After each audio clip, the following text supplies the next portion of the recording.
With great pleasure and a deep sense of responsibility, I warmly welcome you, the Honorable Minister of Defense, on your maiden visit to the Ghana Armed Forces. Your presence today marks the beginning of a promising collaboration to strengthen our national defense and security.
The most dangerous thing that will happen to the democracy of this country if a certain group called the political class are allowed to conspire to protect each other.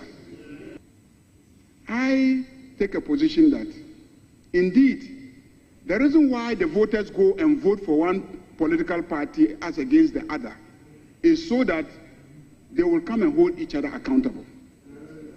The day that we stop holding each other accountable, that will be the day the electorate will lose confidence in this democracy.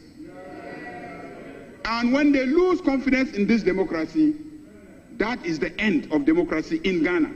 So the special prosecutor is seized with the matter, is investigating the matter, and wants the former finance minister to appear before them for some investigation. They indicate that there are two other matters they are investigating, but they haven't indicated exactly what those two other matters are. So, Mr. Speaker, let's be cautious not to make statements that will be prejudicial to the work of the special prosecutor. When my house was raided by AK-47 wielding national security operatives, when they banged on my door, creating fear and panic, sending my 6-year-old child into a state of hysteria, into a state of fear. We had members here. They never commented on it. And I commend Professor Michael Quay on that day when he stood up and ruled that what they were doing was wrong. We should not be afraid of accountability. As public officials, when they took my laptop, it got to a point they couldn't even open the iPhone. I told them I was willing to come and use my fingerprint. It was then and there that they told me that the phones had been taken to the United Kingdom. I had to give them the password. Eventually, the very America that I was accused of, a minister was dismissed because it came here padded by almost $800 million. Mr. Speaker, on this auspicious day, on this day of reckoning, on this day of accountability, the only thing I can say is that we wish the man in white. We are not sending the right signal to our electorate. Mr. Speaker, the man has put the state on notice of his absence from the jurisdiction. To support this call in bringing sanity in the country, so that nobody will take advantage to unleash any violence on anybody. You don't use soldiers to raise somebody's home in a democracy. Yes. Express my profound concern to the formally condemn the recent action taken by the Office of the Special Prosecutor in declaring Mr. Ken Ofori-Atta a wanted fugitive. The basis for this declaration rests solely on the assertion that Mr. Ken Ofori-Atta has not responded. Under Ofori-Atta, we have been able to implement one of the most enviable pro-poor policies on the continent of Africa. How could you describe such a man because of global crisis? Your own former finance minister, do you know the description you are giving to your country? Do you know how you are placing Ghana on the globe because of politics? Do you know what you are doing to your country? Very soon, your ministers will be leaving Ghana for other places, for international assignments. And this is what they will read from your own lips. Mr. Speaker, we shouldn't allow this outmoded, colloquial, primitive politics to continue to destroy our country. Mr. Speaker, we are one people with one destiny as a nation. Mr. Speaker, I'm only advising the House. Honorable Sivinamwa, did I hear you say primitive politics? No, I'm talking about Ghana. Will you consider withdrawing the word primitive politics? Okay.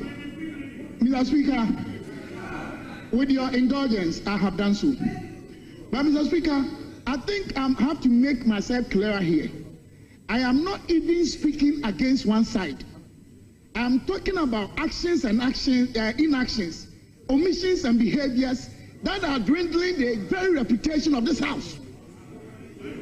We've been doing this to ourselves for far too long. Now, every Tom, Dick, and Harry out there, even if you are driving a Land Cruiser, they think you're a politician, whether in DCMP, they don't respect us. And this is why I'm bringing it to our attention, that we allow yesterday's propaganda or actions or omissions to continue to keep on destroying the very image and reputation of this August House. Is that what we want to do? Call for the video. He wants me to come with evidence. Call for the video. And you will see him ushering in the military men. On this note, Mr. Speaker, I am calling for an independent investigation to ensure that whatever happened that day, we get the truth of it. And once we get the truth of it, he will cease to call on evidence. Thank you.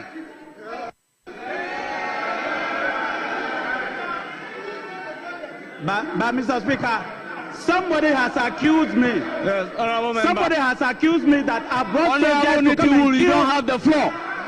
Resume your seat. Please resume your seat. Honorable Native Wood, resume your seat. Honorable member, you have the floor. Thank you very much, Mr. Speaker. Mr. Speaker. Honorable member, hold it. Mr. Speaker. Honorable members, let's remind ourselves about Order 129 and conduct business in an orderly manner. I will not hesitate to apply the rules. Remember Wakwaba the Bat TV XYZ baby I will share me be I also I Power 97.9 FM Wakwaba the Badge Media ya today inside politics. Dia me this so Nicholas ya Yawson will be to me after me King Nicholas. Me patrol be streaming live or Power 979 FM TV XYZ Ghana no so you streaming live or near Facebook and Sana XYZ broadcasting YouTube and today no wokwa will be to me I heard you made DB. Also, I will share what a satellite TV so when Sabit to me I can also multi TV digger box. That's not what I will share what a digital platform free to air. No, so over to me I heard you made DB. And to be I will be an media yet today inside politics. Nay, they bro, with me this year Nicholas. Ya Owusu also over to me Afremo Ken Nicholas. Area my boy for mobile mechidom did you made bro Mr. Kelvin Asante a bomechidom papa so now Ralph Jampo Uncle Peter a boy chidom be more MCR or ba a camera sir will be who Uncle Willie and sana sound man ye Mr. Emmanuel Kisi and say non tia ponyamia dom sisi adie no ho ye papa and it was so wofia wo sharing and our wagement bia wa wo hwe bia no kan hwen free Sambria Kisi 555 there me chefa so say me did you made the ho chia me na the inside politics ye de bro anti me ma akwa babium baby adri me pacho nyabotre na wo hwe ya hwe na hu ensama ekoso man mu saa so na wo tie wo Power 97.9 FM ahana Ghana kasa ahana Ghana tie ahana me ekoso wo ya man yosemu o man Ghana betumi etumpon bibia no ensem no obetere ha enti me san ma wakwaba baby a wo bia na me ma wakwaba idie endra eye Ghana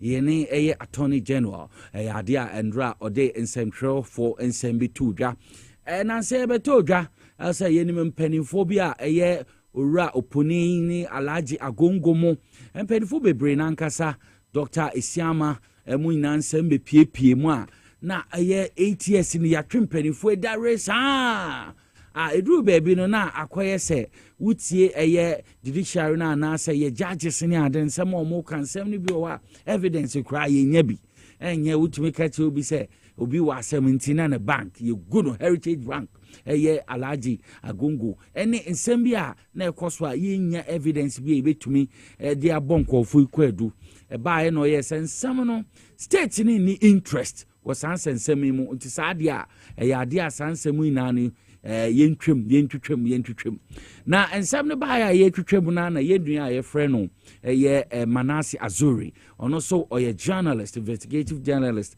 ode beto was meko banyina no His Excellency John Dramani Mahama manana de danko akufo ado ye na no so ye bi nto ye clearing agent asansemi na beto dwa na omoka we na ma Dr. Dominic Ayeni enra ono so press conference Attorney General ne media no hwehwem komo no chere se sansema eko banyina no His Excellency John Dramani Mahama na ama directive ya no as aye aban lawyer penny no omo sensam na nyensem a state no omo hia biom state ni interest was ansem no mo te be hia se ye betwem eboegu na ye de ato baabi na mede ye nim no ye di ho dwuma enti sansem a bi mo ka na His Excellency John Dramani Mahama or clearing agent na nsem bebre na nkasa no sanity state ni interest bi asem na evidence bi ani ho de bia na yakọ na waste ni time asem ne hu ne fire by hu ne tie hu ne nan enya asem o so man no to aso mo mehia te se ken ofori atam nsami eno ne hia se eye Dr. Mustafa Amid Munsem no eno ne hia eno no sika bom ye betumi agi scan dia abo man no man no mpuntu ne kanko no etumi abaso tie hia mama yam correct kasamfo yina ya Dr. Dominic Ayeni or the two joining central for the Kasai na yenti and some kai no. I consulted widely and reviewed the files diligently before coming to a decision on each of the cases. You would note that in some cases, such as the SNIT case and the banking cases, I withdrew the charges against some of the accused persons, while others are still under consideration. I am keenly aware of the need to balance the public interest, in this case, against the interests and rights of the accused persons. Also, as Attorney General, I take absolute responsibility for all the decisions so far taken. I am not under any instructions or pressure to discontinue any case or to bring charges against anyone.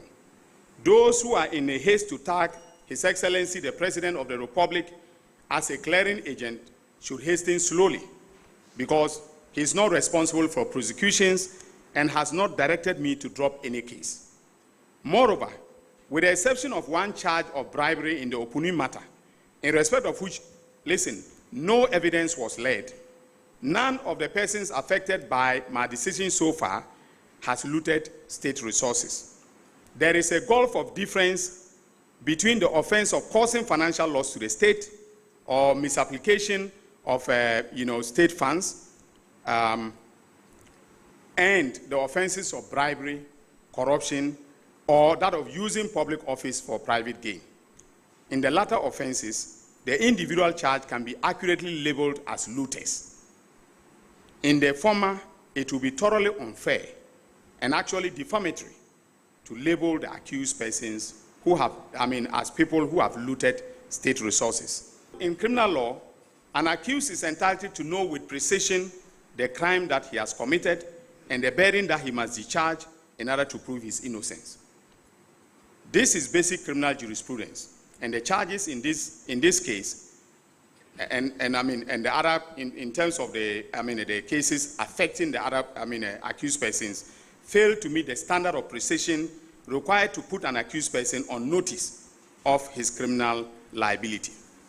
Ladies and gentlemen, the third reason why I dropped the charges in some of the cases was that the evidence adduced so far fell significantly short of what was required to convict the accused persons, and yet the state pressed on with the prosecutions. I consider that to be a total waste of state resources. As noted by Puamang JSC in Afoko and Attorney General, that is the case that I cited earlier, the prosecution may enter a nolle prosequi in situations where, upon review of the proceedings, the Attorney General detects fatal flaws in the case which may lead to the acquittal of an accused person. In other words, a nolle prosequi may be entered to avoid possible verdict against the prosecution. My review of some of the cases certainly revealed fatal flaws in the case of the prosecution. A few examples are in order. In any decent constitutional democracy, the disgraceful and unethical conduct of the former Attorney General, the Honorable Godfred Yebo Adame, in interfering with a key witness who also happened to be the second accused in the Atoforsen case, should have resulted automatically in a mistrial. But let us leave that for another day. Ladies and gentlemen of the media, the second reason why I dropped the charges in some of the cases, as I stated above, is that the charges were defective and upon careful scrutiny were filed against the promptings of plain common sense. Ladies and gentlemen of the media and fellow citizens, my decision to terminate the criminal trial was animated in the main by three factors. The first was that for ethical and professional reasons, I could not in good conscience continue to prosecute some of the cases. The second was that for some of the cases, my own review and analysis of the charges showed clearly that the charges were defective, and some were filed against the promptings of plain common sense. The third was that in some of the cases, the evidence led so far showed that there was a reasonable doubt as to the guilt of the accused persons, and no prosecutor should continue to pursue a case in the face of overwhelming doubt regarding the guilt of the accused person. Also, it is important to highlight the fact that in most of the cases in which I have terminated proceedings, the conduct of some of the individual judges left so much to be desired. I will deal with the issue of judicial conduct in my concluding remarks.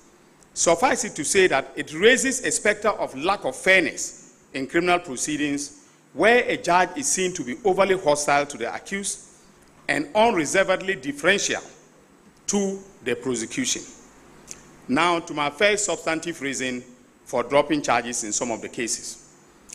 As I have noted above, for purely ethical and professional reasons, I could not in good conscience continue to exercise my prosecutorial authority under Article 88, Clause 3 in some of the cases.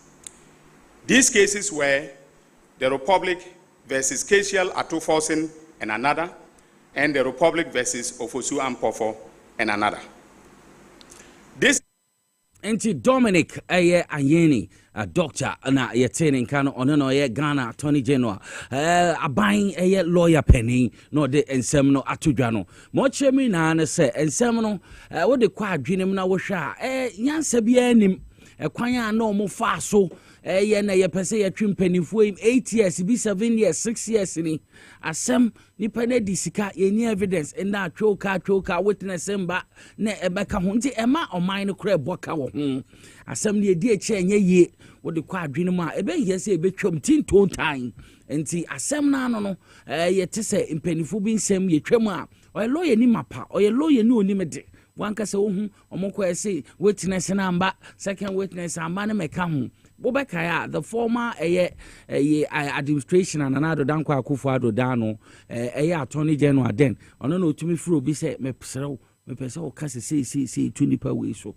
Need to me train mo pa wa what be that. Meaning say just nipa nankasa no ho so. Asem bia enya dia bibi de nipa no so. Anasa waye boni bia bo to me through be coach obi sent to onye sei. Chamokai, monkai.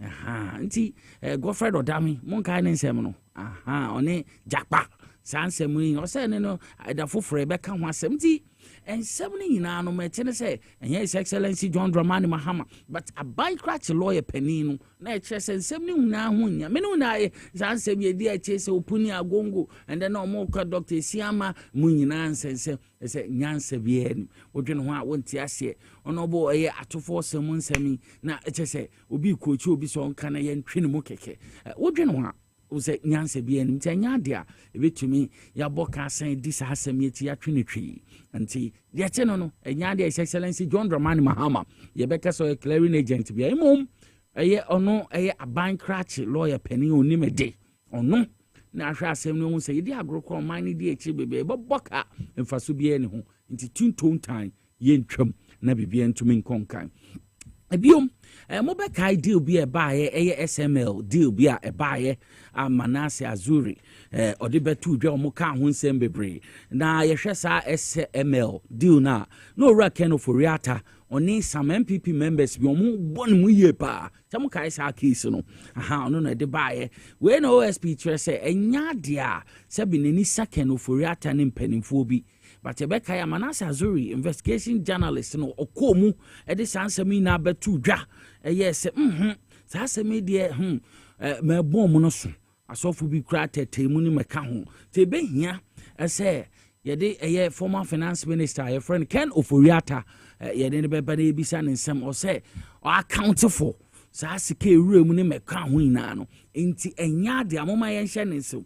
Enya de OSP ni EDH, but ye near Manase Azuri, investigative journalist or Kofa Sasa be by. Na yes, na we nyina koso oman boka ebe hia se ye behwe sansem no mu enti se sansem ne bana OSP ka ho asem a e yade eda hodada e yade o se kenofurata ba no account for ma koso no enye se ne nisa no ana se bibi sa anti Ghana me kon bibi edu no man hia sika te yen kwai me fin kwaji sika but sase ken ne betumi dia bibi aba mfaso aba timamufo ho me ne wo nyina ne nya so mfaso nti ebe hia say be hwe bebi askana ko bia ura ke no furiata woda yare paso kra na ye ne mbra no ntumi account for ma ye hu enu ntia ti Ghana ni bia wutie mi a obi ani nson bi obi nya so obeku obi ani mase sa SML die ko be na the former finance minister ono na ohwe ye masane ma no course ti be hia so obeyi na no na ye hu ma eko nti nsem no mete no no mo ma ye nkotie sansem no so mbra abra ye ni Manase Azuri ode sansem no tudwa. I am aware of at least the SML matter, and I know how serious that is. This is a scandal that Kwesi Pratt said is the mother of all scandals. And we paid about $138, close $140 million to SML when the evidence on the ground shows that we didn't need to spend one cedi on that company. This is a company that said it was undertaken revenue assurance at the downstream petroleum sector. We have the upstream where we produce oil, and then we have the downstream, which is the sector that deals with the finished product getting into Ghana, and then we're going to eventually buy it at the pumps. And this company, we now know, started as SMEL. It was registered a month after Akufo-Addo became president, an offshoot of a timber company. It needed, or the government wanted to use single source procurement to give this company a contract to do revenue assurance services. The PPA, after reviewing the application, said the company does not have or did not have the qualification to do the work. This company, we now told in the KPMG report, changed its name to SML from SMEL, proceeded to get contracts disregarding PPA approval. We are also told by the letter from the presidency that accompanied the KPMG report saying that these contracts should have been passed or approved by Parliament and the board and all of that. So beyond the PPA, it broke many laws. Then we have the specific case of what this company was doing at the downstream sector. It claimed to be checking under declaration, dilution, and diversion of petroleum products, for which reason it was saving Ghana money. Can you believe that our investigation proved that this company wasn't doing any of these services, and that the government was already paying different companies to undertake these services under declaration, dilution, and diversion of petroleum products? When we went to the GRA and the Ministry of Finance, headed by Ken Ofori-Atta, jointly signed this contract. So we went to the GRA for an interview, and I put it to the Petroleum Division, their heads, that this is what SML claims to be doing. But our investigation showed that the company wasn't doing any of these services. You are the contractors. Can you tell us whether the company was doing this? The GRA head of petroleum, in the midst of others in that department, said that the company wasn't doing any of those services, and that they were even surprised. And the KPMG report said these were needless because GRA already had systems at the ports to track this. That's right. And at the end of the day, the consolidated contract was giving SML over 100 million United States dollars every single year. Ministry of Finance did not cooperate when we started asking for information. We even used the right to information request, and they responded denying us access to the documents. Anti Yenua Manase Azuri, investigative journalist, onena yeti se ochetre nsem anti wa wankasa wahu Manase na kwatwen sansem ina baaye enyade a OSP enidi akire bia kwan a sika twetwe di se anti betumi di aye bibi e de abo man Ghana na etumi twa ye hu sika ne where about eye finance minister ho bomu de anti na ye mfra finance minister na embisa no ho asem we Ghana ni atie ni yo de anti yo na ma ye mfra no mbisa no ho asem sabi obi enchiri Ken Ofori-Atta obi enfa ne ndi na chi obi anka sabi o tan no ogu ne nimase but mehia no na fata no obeso man a ye njawo saa ese wabeso man no bibia ni asika bi afa ba bia na ye jawo na okono omani na ye dia nti sabi onye se wo ho ofenti na ye finance minister anaso bibu betumi aye but wo sumo man no enye ye na ye sumo wo sumo man no nti yesika wansi di krafa baby a o say yetumi bisaw o so wa account for nti Ken Ofori-Atta nsem a ye nua Manase Azuri otumi kowre mu de SML nsem ne baaye no nhwehwe o mo hwehwe papa yi yaka so ye wanted o de ne ho aka nwura wagi bamin na no pepa cho ye hwehwe no ebisa no so wura Ken Ofori-Atta sa diri hu sikei e ko ne sen ne ba ne sei ye mo obi sebe wa onye hute onye adwuma bia ye hu mo ye enji sika bi nkonkodi sa eya kai ho na His Excellency John Dramani Mahama say ba wa bei eya ade akrata hihye ne pro obetu ase oba ye ndi 2 months kra be 1 month 1 week ani but hwekwanya wafa so ebo adwuma saa sika ni na ye nsekan ebetumi e de aye bibi enti se obi ti ana enye time bi na obi time ken for rata o ya cross say at least otumi ba say doctors be di na chi a on mekasa na ye na ye hu because ye sika akwhye de botom emu nsem no na saa nsem ye kokoba ye fa no owura ken for rata ho nsem na wo kombrehya bedwama minority no minority no dom kuma na omo mehya bedwam no omo so aye press conference edi abetuja say OSP no so opeken for rata no ma bekasa ho na time na witch hunting ene meka ho minority no so abekasa any no minority minim say ba ku mienu bi abekasa wom say ken for rata no anso an cross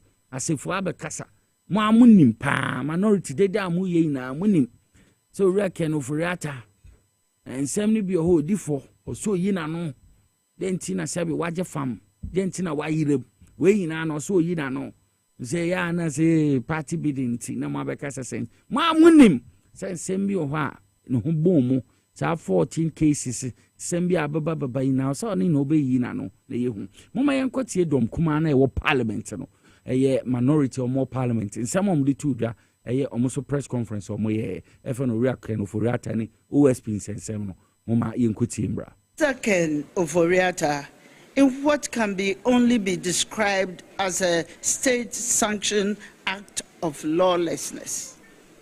These armed officers, despite repeated demands from Mr. Oforiata's on-site security team for a warrant, forcibly broke into the house,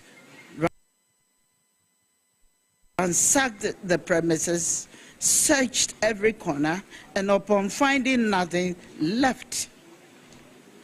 As a matter of fact, the government was fully aware that Mr. Oforiata was out of the country seeking medical attention, having informed both the former and current chief of staff about his whereabouts. Yet, they proceeded with this reckless display of power, exposing their deep-seated desire to harass and humiliate political opponents under the guise of security operations.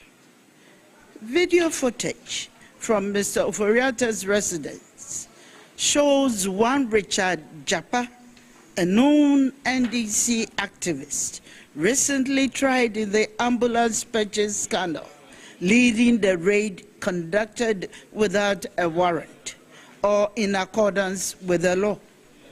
The reckless abuse of power executed under full military backing signal a disturbing shift towards authoritarian governance, where brute force is now replacing the process and replacing due process, and political witch hunts are being disguised as security operations.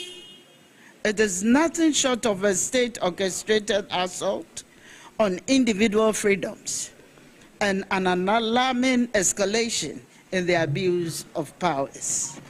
Similarly, on Monday, 3rd February 2025, the residence of Lord Comey, former Director of Operations at the Jubilee House, was raided with his vehicle unlawfully seized. Former Minister of Defense, Honorable Dominic Nitiwu, was also targeted as security operatives chased him down and forcibly took possession of his vehicle while it was at a workshop. For such incidents to occur under a government that once vehemently condemned the use of military force in political matters or for political ends is not only the height of hypocrisy, but also a shameful betrayal of democratic principles. The very leaders who cried foul over what they claim to be military intimidation while in opposition are now wielding state power in an even more reckless and tyrannical manner. This is not governance. It is a hostile takeover, reminiscent of regimes that thrive on suppression, intimidation, and fear.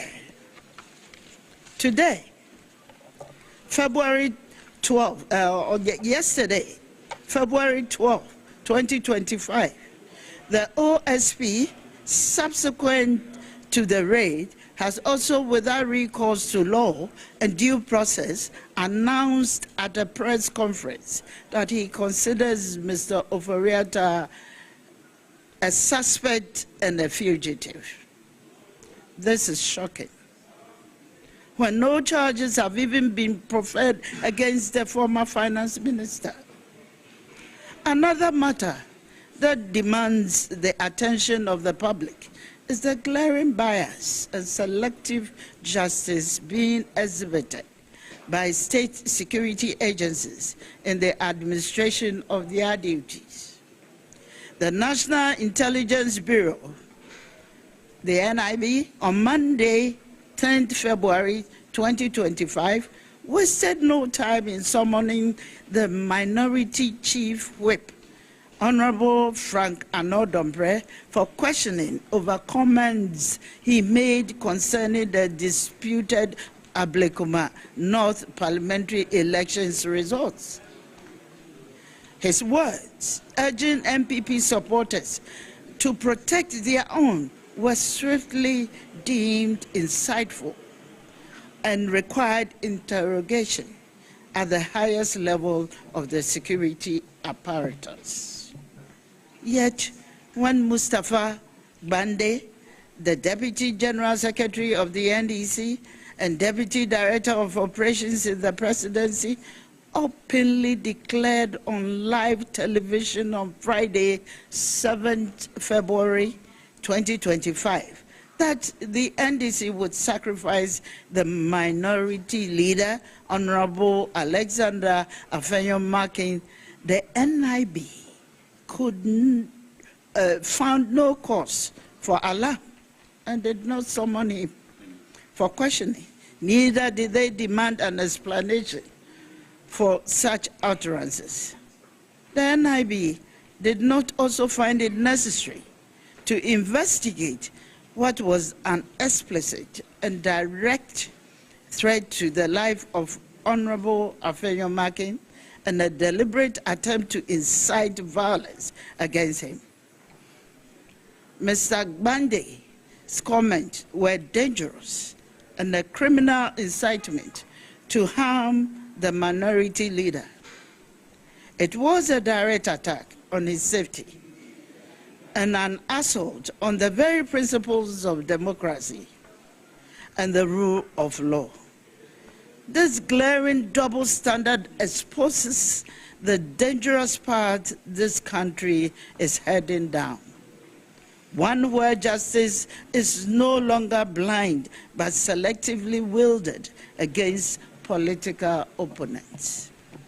If the NIB is truly committed to upholding law and order, it must explain why the minority chief whip was swiftly summoned for interrogation over his comments, while the Deputy Director of Operations at the Presidency, who openly threatened the minority leader's life, was allowed to walk free without consequences.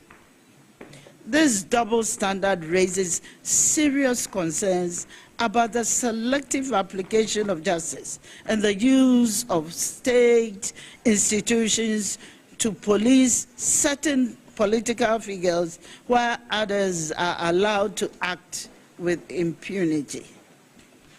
If public remarks are to be scrutinized, all individuals, regardless of political affiliation, must be held to the same standard.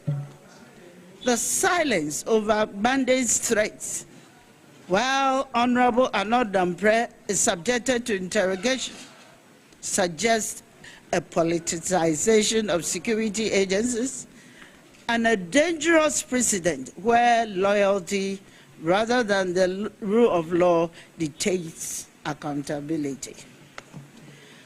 We will not remain silent while political persecution takes root in Ghana. This country belongs to all of us, and no administration has the right to weaponize state institutions against its political opponents. We demand an immediate, transparent, and independent investigation into these politically motivated attacks and insist that those responsible be held accountable. The harassment of former government officials must cease immediately, and due process must be followed in all legal matters. The use of security forces for political vendettas points to a dangerous descent into lawlessness, one where due process is cast aside and state institutions are weaponized or harass or silence perceived opponents. This undermines our institutions and erodes public confidence in governance. As such, the government must demonstrate political maturity and tolerance by fostering an environment where opposition voices are respected rather than suppressed through intimidation and coercion. No democracy can survive when its institutions become weapons for political vengeance. No citizen, no matter how highly placed, is safe when due process is replaced with brute force. If we allow this lawlessness to continue unchecked, tomorrow it will not just be politicians who are targeted, but ordinary Ghanaians who hold dissenting views. We call on all democracy-loving Ghanaians, civil society organizations, Mr. Ken Ofori, when due process is replaced with brute force.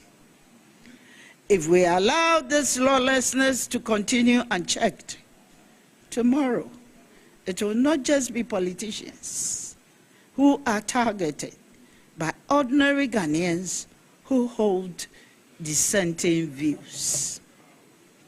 We call on all democracy-loving Ghanaians, civil society organizations, religious groups, traditional authorities, and the international community to take note of these dangerous developments and to stand with us in rejecting this wave of political persecutions.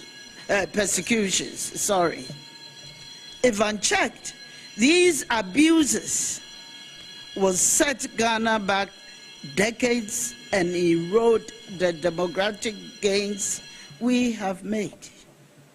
The government must be reminded that power is transient and history will not judge kindly those who turn state institutions into instruments of oppression. The path this government is taking is a dangerous one. We will not allow tyranny to replace democracy, and we will continue to champion justice, fairness, and democratic governance. We in the minority demand that if the government is claiming no knowledge of such actions, then we demand from the government that all those responsible for these actions must be arrested and prosecuted immediately. God bless our homeland, Ghana.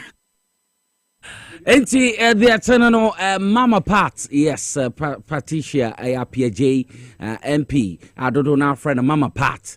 Onona yehu se odi minority nanim de sa press conference de ba ono so no ye deputy minority leader wo parliament. Enti omonsam omo kan yina no tire se owura kan no for reatansem ne de akoye se which hand ne bi eni na esa no omo ntiase se o se ba ne sa ban minority Mama Pat wa wunim Mama Pat wa wunim wo wunim se owura kan no for reato so oba because a bino ye so re sikasem it is sika bia fa baby deal bia kwa finance minister de niam be bre wo a wonim wonyi sika kwa wo bisa sentitike he na mede ko he na sa de ko ansa na why enti o reckon of reato be ninsa no MPP mpanifo bi omu edin be pie mo bi se Dr. Mustafa Hamid mo mo ninsa omo ayade oso omo ba na nsem no ho mbe yi ano no omo ka na Ghana na hu se na nsem ni na ate na ye nyina ye ho toy bi obebi a man na du no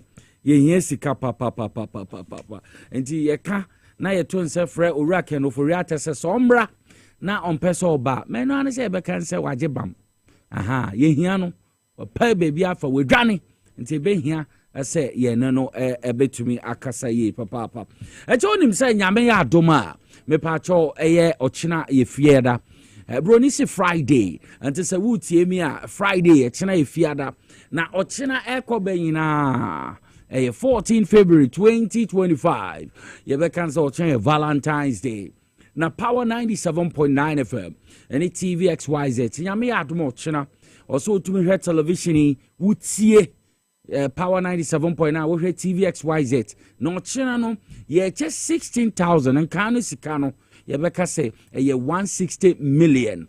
Tiena ye pa. Ochena ye viewers in ye listeners.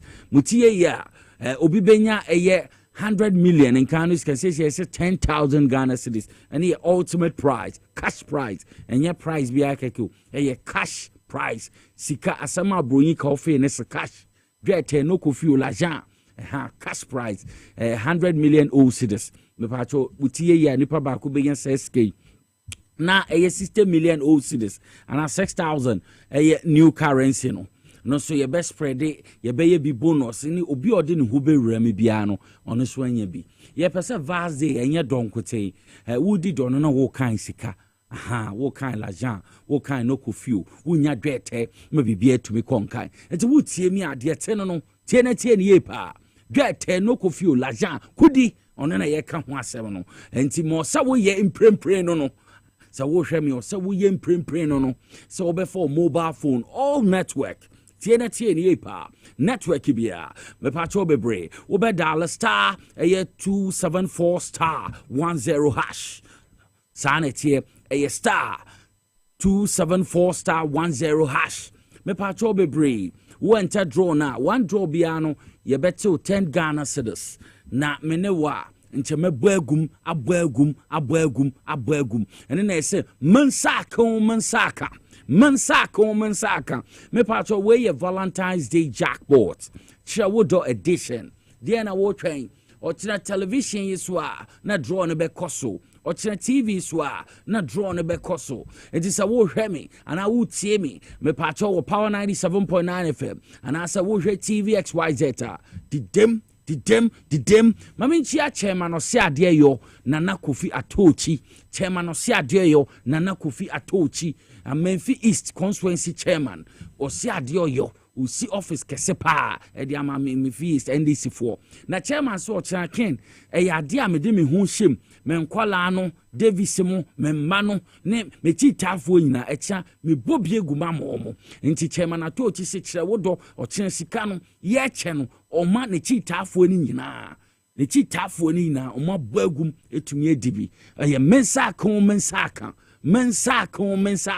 nti se wo hwe me pacho wutie mi a me pacho ochena Valentine's Days edition me pacho koso nti me kan sa Davis Kinde Colas wabo me papa din wabo me chairman din me so me de me hu rem nti Davis me tiaw we ne wo boss Nana Kofi Atochi mo so ma sha ase ye ma fa me mobile phone also for mobile phone TV so obi be fe ne se wakada cash get no Kofi l'argent kudi star bro star wo star na wabo 274 hash unwie hash ne de she eche kra mo hwe ni star 274 star na wabo 10 hash into wo star 274 star na wabo 10 hash Valentine's Day ochena chewudo eche bia you ribi eche you 5 bi enye wo dofo bi eche de me pacho bebre so dofo bi amfro ankasa ho te sen wan behwe wanim kakra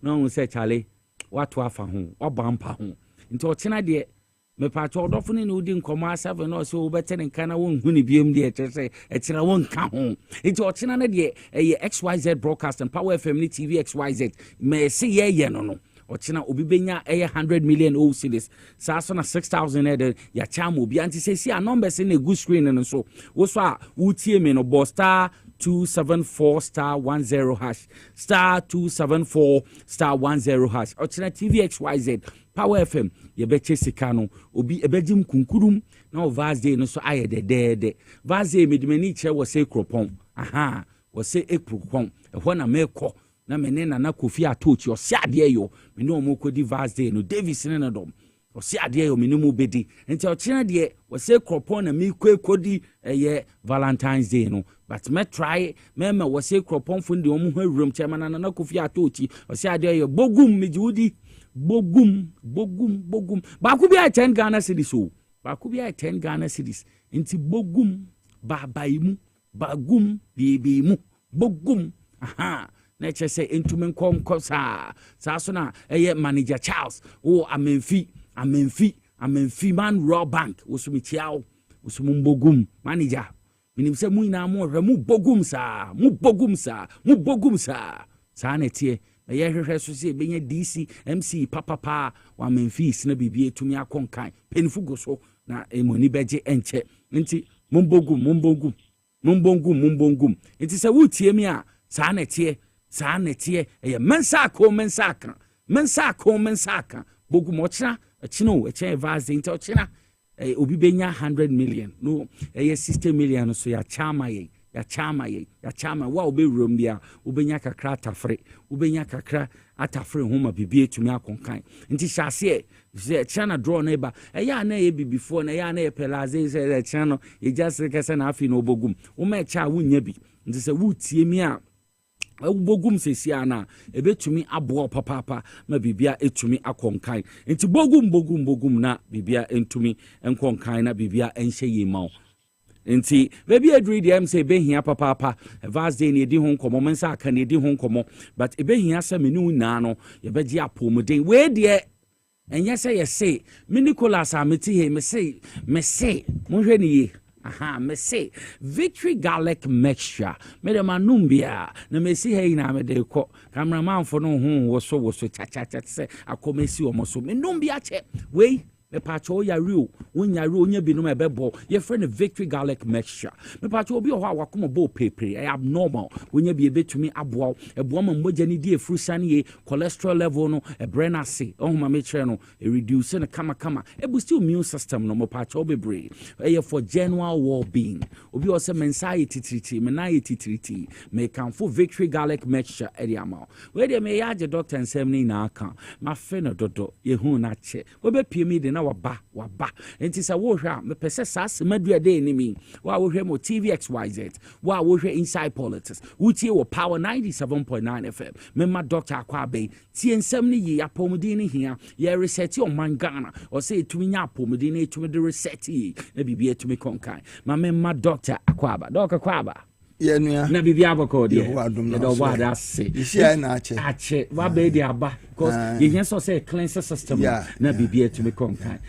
impempe de ohwefo ni etiefo akrado mbeka ne say Dr. Victory over to you matime dawo asichia no wetiefo nyina misi achia obi a na da bia de ya meka ne say se ka wo manum adure bi anka hu hia mposi eboda wuro nanso mpanimfo ne ka wo masem se da bia akotofoforo ba nsuom ebi enene da edi kan a wote enka wo ha mesre wo se adure a ye ka ho asemi emfa nago emfa ni agrokra na onum a ebebuwa wuye enne ye nyina ye nim nia eda ye nso unanti kakra bia no abre no akoma bo se peri we adwuma kakra bia na wote so mesre wo adure a mekamfo ama ye victory garlic mixture ye woni pa bi wo ho a woto ho a wada chere kura donhwere ba akomienu na niti a ontimi na bium obe pra emfa mesrew se wo pedro ebetimi agiwa aginamu a eye victory garlic mixture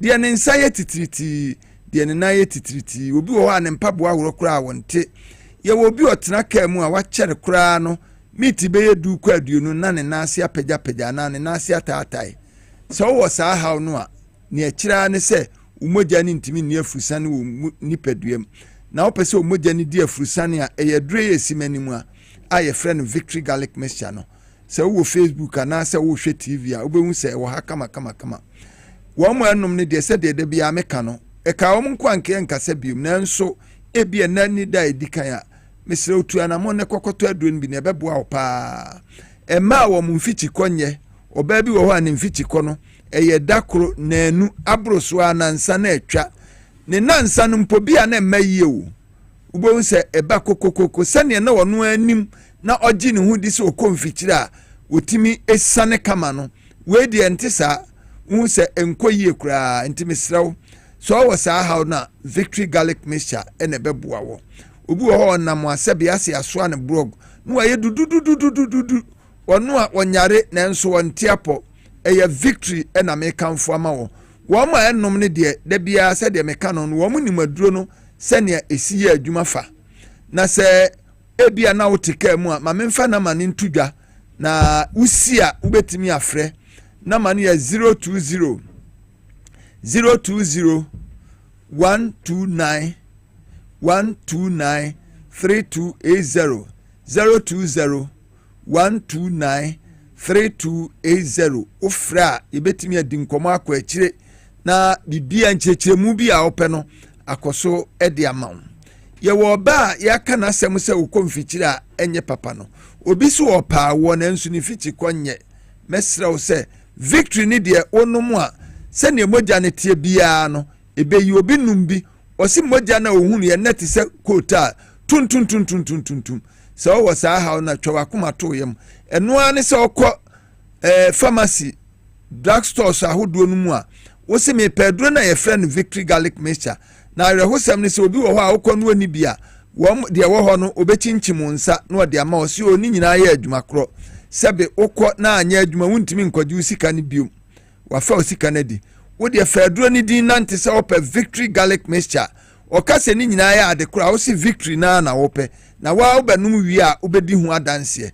enne garlic no ni bebre wo krom nanso victory de yebetimi de ense siebo ni aka akire wo se onomu a ebe ye adwuma ne se de ye ka no pepepe enne ye nuane a ye die ni ntie ntini mu nyina sisi to da bia bo nse untini no emu hwew se de ase de blade etwa wo no mesrew enye kwawo sa no ma titi sa na ona ye tititi wona ma na mo aye du to da bi kura na wo twe na ase mesrew se wa hwe yi a ebetumi akofa yare kese eti se stroke abrewa ma de wato ho se uhunu nsinsan so eti sa bomodin ne kokpe victory garlic mixture enani moja first class obi wo ho nso a wo se me de doctor de ma to pressure dro so me de doctor de ma to diabetes dro so metimi anom victory ni bia ma na yeyi ana obenum amana bro so dodo de obeye ne se wadro no na obetimi anom a na obedi kan anom a twen meat aduasa kodon hwere ba kono no anom victory garlic no se victory so na obedi kan anom a twen meat aduasa kodon hwere ba kono no anom wadro no yenti ate sa ne se enuro no unom boso a enye adwuma aduro no ba ko ne ba ko bepre ahoɔden om de bɛsa yare no wɔn ade akonya ho a enti bedru time ɛsɛ ba ko di ba ko so ɔbɛ ba nkyɛ so ɔbɛsa yare no na ahoɔden ni nyinaa asa nanso sɛ de me kyerɛ wonom ne saa ansa na ɔbɛnom de ɛtɔ so mienu na de di kan na yɛ n'adwuma nyinaa wie enti mesrɛ wo sɛ se wutie mi a victory garlic mixture ne ye kamfo ama nunum bi na ebetimi aboa pa wonse ye titiriti wona ye titiriti wotena ka mu ana wona asi atata ni nyina befiri ho obi won so wo ani subirie se odafiri ne katasu no pagya nu na se wansoso dan mu pe na okwa akote ahwe israel eye victory garlic na me kamfo ama wo wonunum a sa wo haw ni nyina befiri ho ebefiri ho ama wahunu ubenya ofa ahodie kura enti obi wo so o se ma ye kese titiriwe ma no wanhwe ya na watwemienu bia wata na obesane ho obebai ho na wahwese ebekọ wana obebai ho ba ku mienu etoso miensa no ubonsa afedi atare na shape a ode pam ye na afrim afa obonsa gu ho saa sebe onya pemfo nso na wahye maternity mesrew eye victory garlic mixture se wafuru ni yetwo na opese atwe a obi a oni osa na no papa no na wadi kan no mu victory no bra wuni diye na ube ne saa be don meet aduase ko don hwere ba ko no ubonse bibia be ko so ye wa no amaw eni ntimi sra wo se wutie mi a me kanfo victory na maw na wa wonum wi a ebe papa mema no nso so anadwudidie me sra wo anadwudidie nso eya ade a eha yen pa se unya bi nonum a ebe boa ama bibia akoso ye wa no amaw na manini 020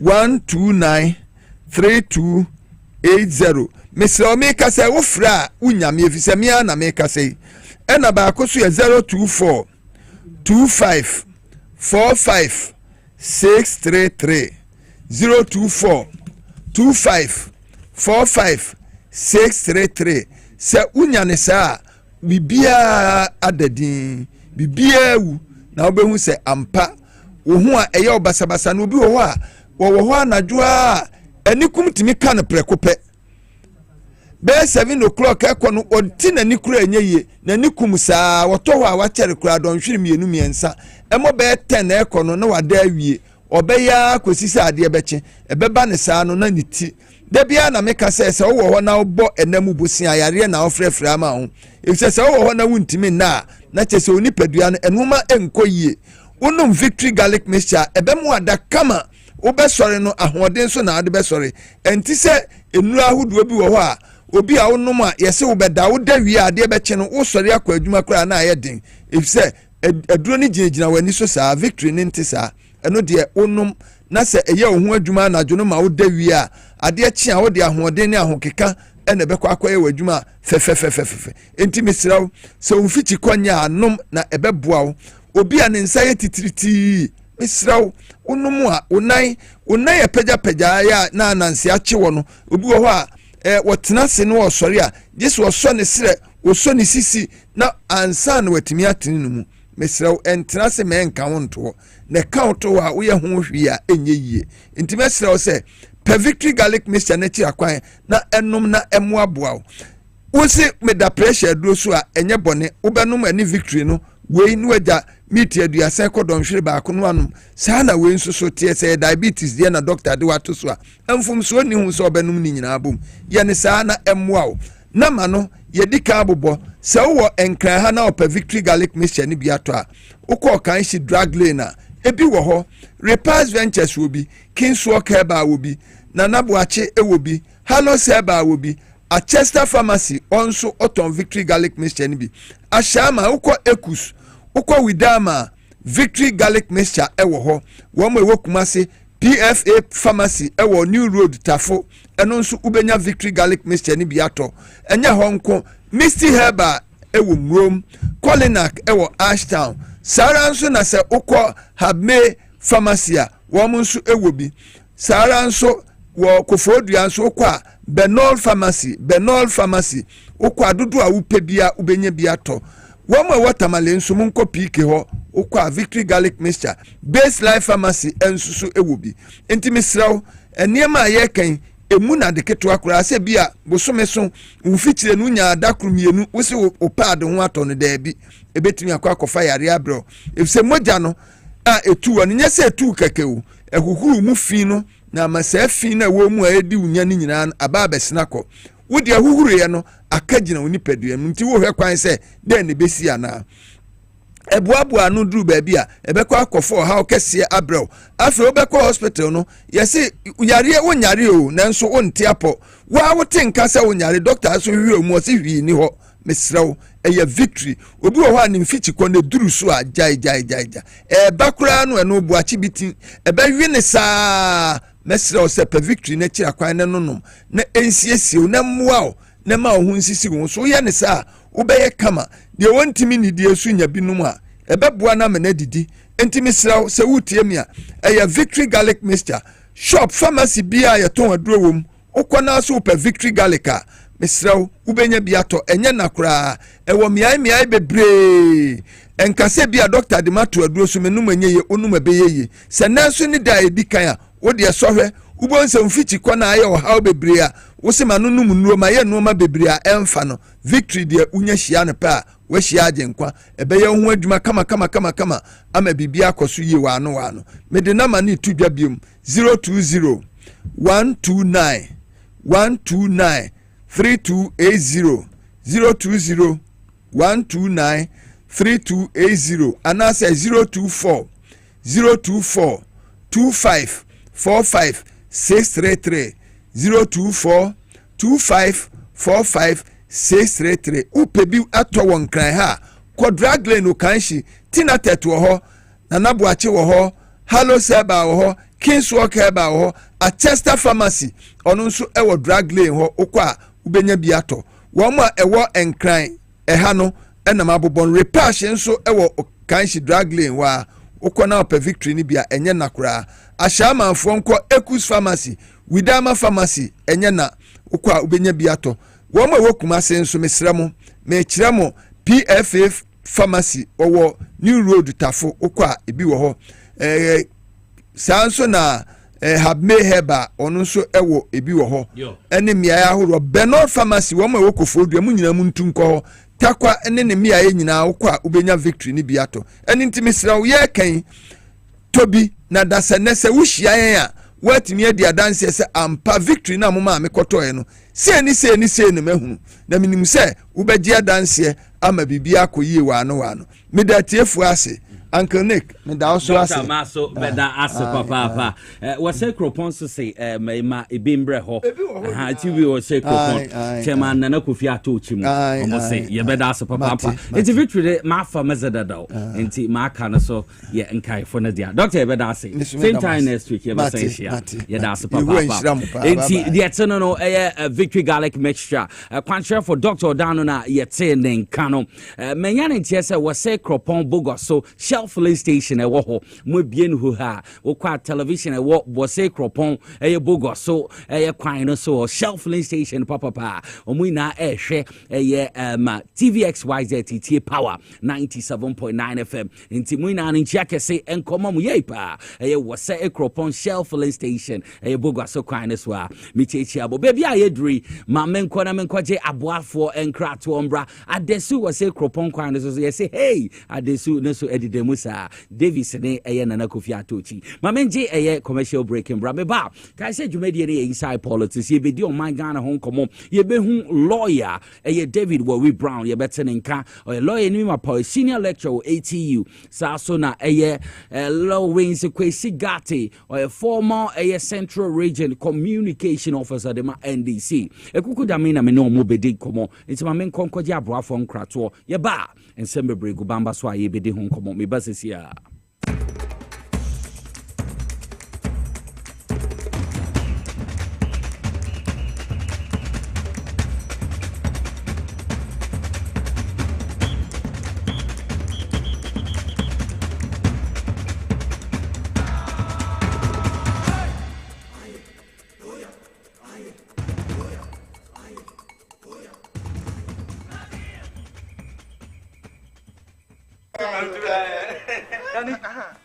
Messi menananu aguru basa abi bragro tibedo imle no na ma premaye.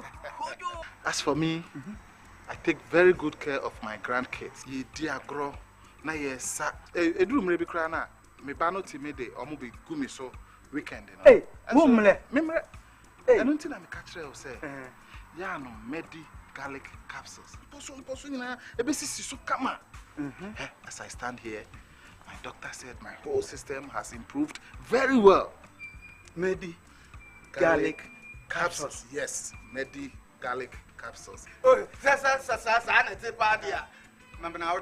Medimosis garlic capsules. What mamoja dini paduanimu efrusani ye na esiesie oba ne barima mahona woden. Ubenya edroyi bi ato omanyimu pharmacy store frey wo 050-349-4885. Edroyi enye mamofra enye ndi mfie dumienu. Apemfo ene emma emanofo. Medimosis wunni how FDA ajidwe di nkra to ye ato.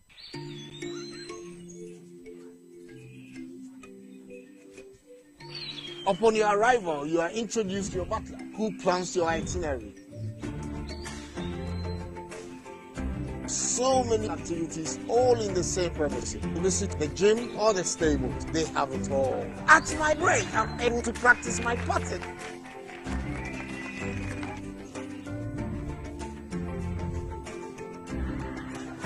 They used only electric vehicles here. This creates a serene environment. I'm told it's over 1,000 acres. My cabin here sits on 2 acres with a large terrace space overlooking my private swimming pool. Now this is royalty. They have their own farms, thousands of fruit trees. I can also have my lunch here at the waterfall. Oh, it's a beautiful place you have yourself.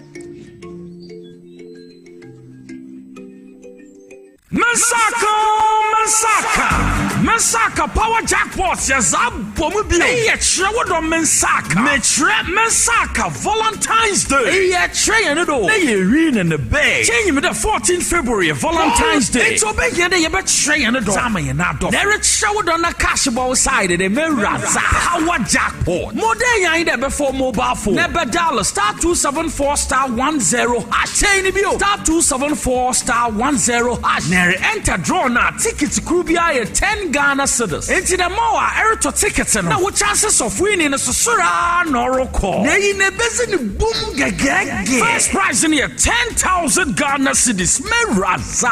And then 10,000 Ghana cedis. Na 6,000 order na. Was spread in the bonus. Because in ube shembi asu benya kakra hwene how far. Eyi be ma vaze be fe wosina kada cash no confuse. Enti mode ya inde be shase. Na begum damara bogum.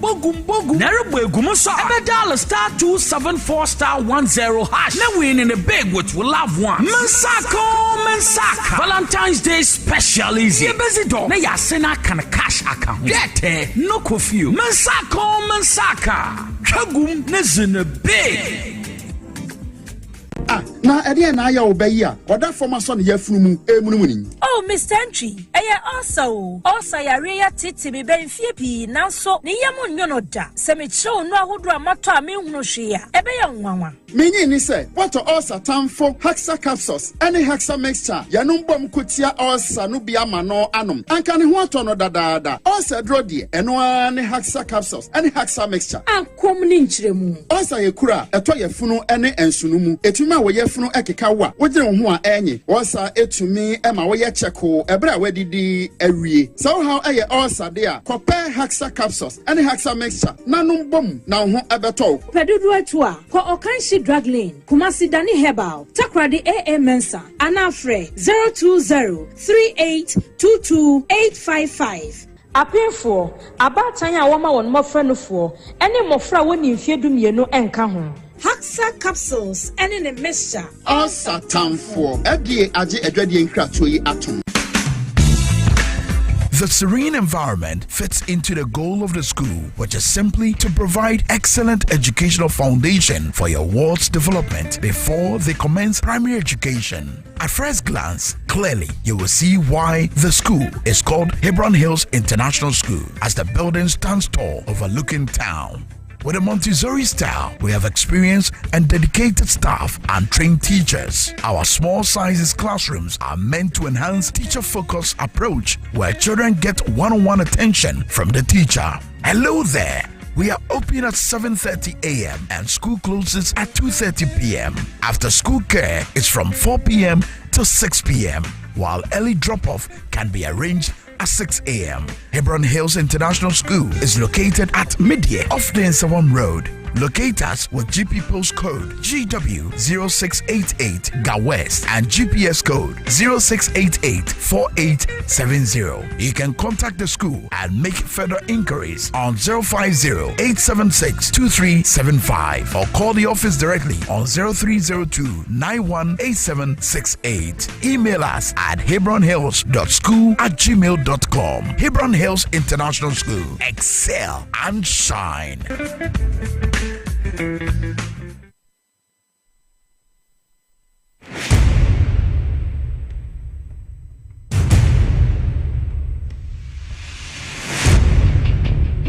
The average human body mass should have at least 60% water for optimal performance in any physical or mental exercise.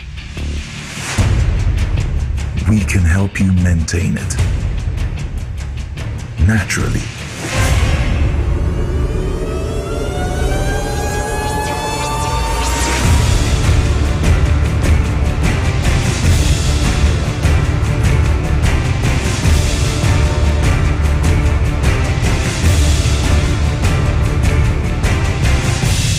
X Natural Mineral Water.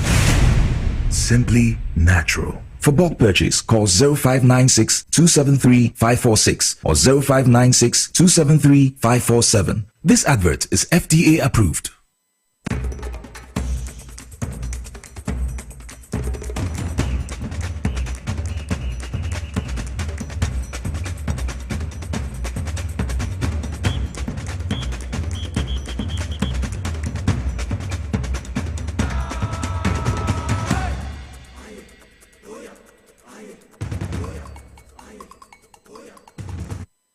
Okay, Mesama Wakwaba Bium Deba TV XYZ, Wow Team Power 97.9 FM, Mwakwaba Bium Bredru say, and Same Gubamba Sona ye bebe de Hong Komo. Your lawyer, David Worry Brown, Waha, or your senior lecturer, 80 Betaneka, Sasson in Ida Quine say, Nana Kwesi Gate Lawrence, and also a former Central Regional Communication Officer, and also a Betty and Nka with a Fidia Cassie. So now, and Same Gubamba, so you better AG and some waka say ehia say beto aso biom no ebedi hon committee hon sem papa na OSP say some no so abede minority akasa afa ho na ye say ora ken of Riata or wanted no ono so ye bedi ho enkomo ye papa na imom ansa na ebedi ho enkomo na me kai wo say vast day there vast day there baby amene lazy ene lawyer David Worry Brown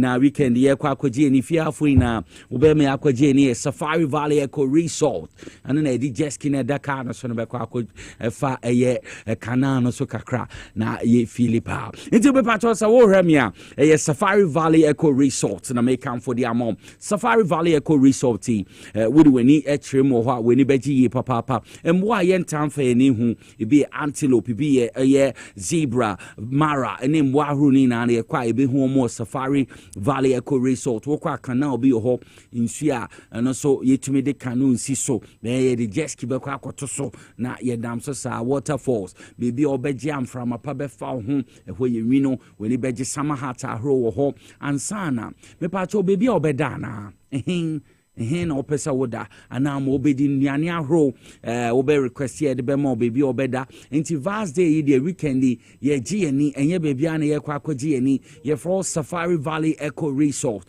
ho na ye na ye di ni etrum wo Akre district ho na ni jeni na atenti afi de woni wadofo no woye woyere woni wompana woni ebusuafo no mun change environment ne kakra mun fo mani nchemo Safari Valley Eco Resort minim say osi ade na kofi atochi minim so betu ana mun akọ Safari Valley Eco Resort na woni ebusuafo ni na akọ akọji woni ebia wo ye wo de no pese o honeymoon bi or birthday parties celebration bia wo betumi akọ wo Safari Valley Eco Resort for reservation and 0596 914394 0596914394 Safari Valley Eco Resort na make count for Eddie Amount. Me pacho Medimosis Clinic and a Herbal Center, some in control say, or the address friend Medimosis Garlic Capsules, Eddie Abab Draman Swap. Medimosis Garlic Capsules improve blood circulation. And man, budget the dear fruit sunny, so no be horse and sanime nine IT treaty, and answer nacho, and answer if he ain't a chair or may come for a Medimosis Garlic Capsules in Ibiamo. A keep your cholesterol level, no a check in ye, a brain as a papa edemont. It will see immune system no na enema bia embo nipa de na yini na afi ho enti Medimosis Garlic Capsules yen na wo Ghana ha bia e ton adru bia say herbal center pharmacy and a licensed chemical shop another wo kɔ hɔ a won se betumi akabi ma bibia etumi akonkan ye ka Medimosis dia name say clinic dada enti be ma wo jonso a wo bre broni frɛ baby prostrate is how a prostate disorders why emre wo mpem be ma de bia all time about 6:30 na wo kan ceiling na ye tondum de twa boa ye twa wompo na ade brema de o se osiprisita o se fro daddy wo da wudi o se ye fro mirror o se urewura enti me pacho ko meboa awo na se me pacho awo na your problem na utie mi a oba ne bema o meboa hypertension diabetes sciatica typhoid fever malaria fever stroke and STI me pacho enu mudwumedie no mudi ho se wuto wo sen wo ho a chene wo sen o mo fele wo sen no mo bibia fa no enum bi o mo dental clinic ho a more dentists obetui ahwe papa adenta opposite the police station so na AESL building inside Ghana Highways Authority yard ho a Ajay Kojo opposite school for the deaf na make am for the amount idini Medimosis garlic beaters and garlic capsules Medimosis garlic capsules and sana Medimosis clinic I don't make am for amount tell me kind of adenta opposite the police station AES building inside Ghana Highways Authority yard ho clinic ni bi o Ajay Kojo opposite school for the deaf and sana Kumasi ahema kokobe santase oboaso kwan so for 0244 068 447 na wonim penifo nkasa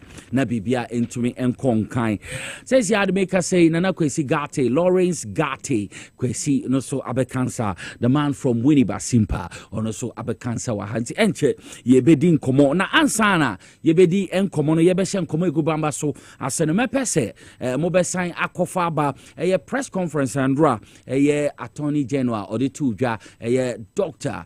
Dominic Ayeni and some of the two just say same way here say ye dear chirbium no and then eden common ebe sha since yen sign and kofambra na yen share video and ra attorney general buying lawyer penny press conference on the media and ye not shame sentintia and same way hu henti ye twem woman san kofa video number.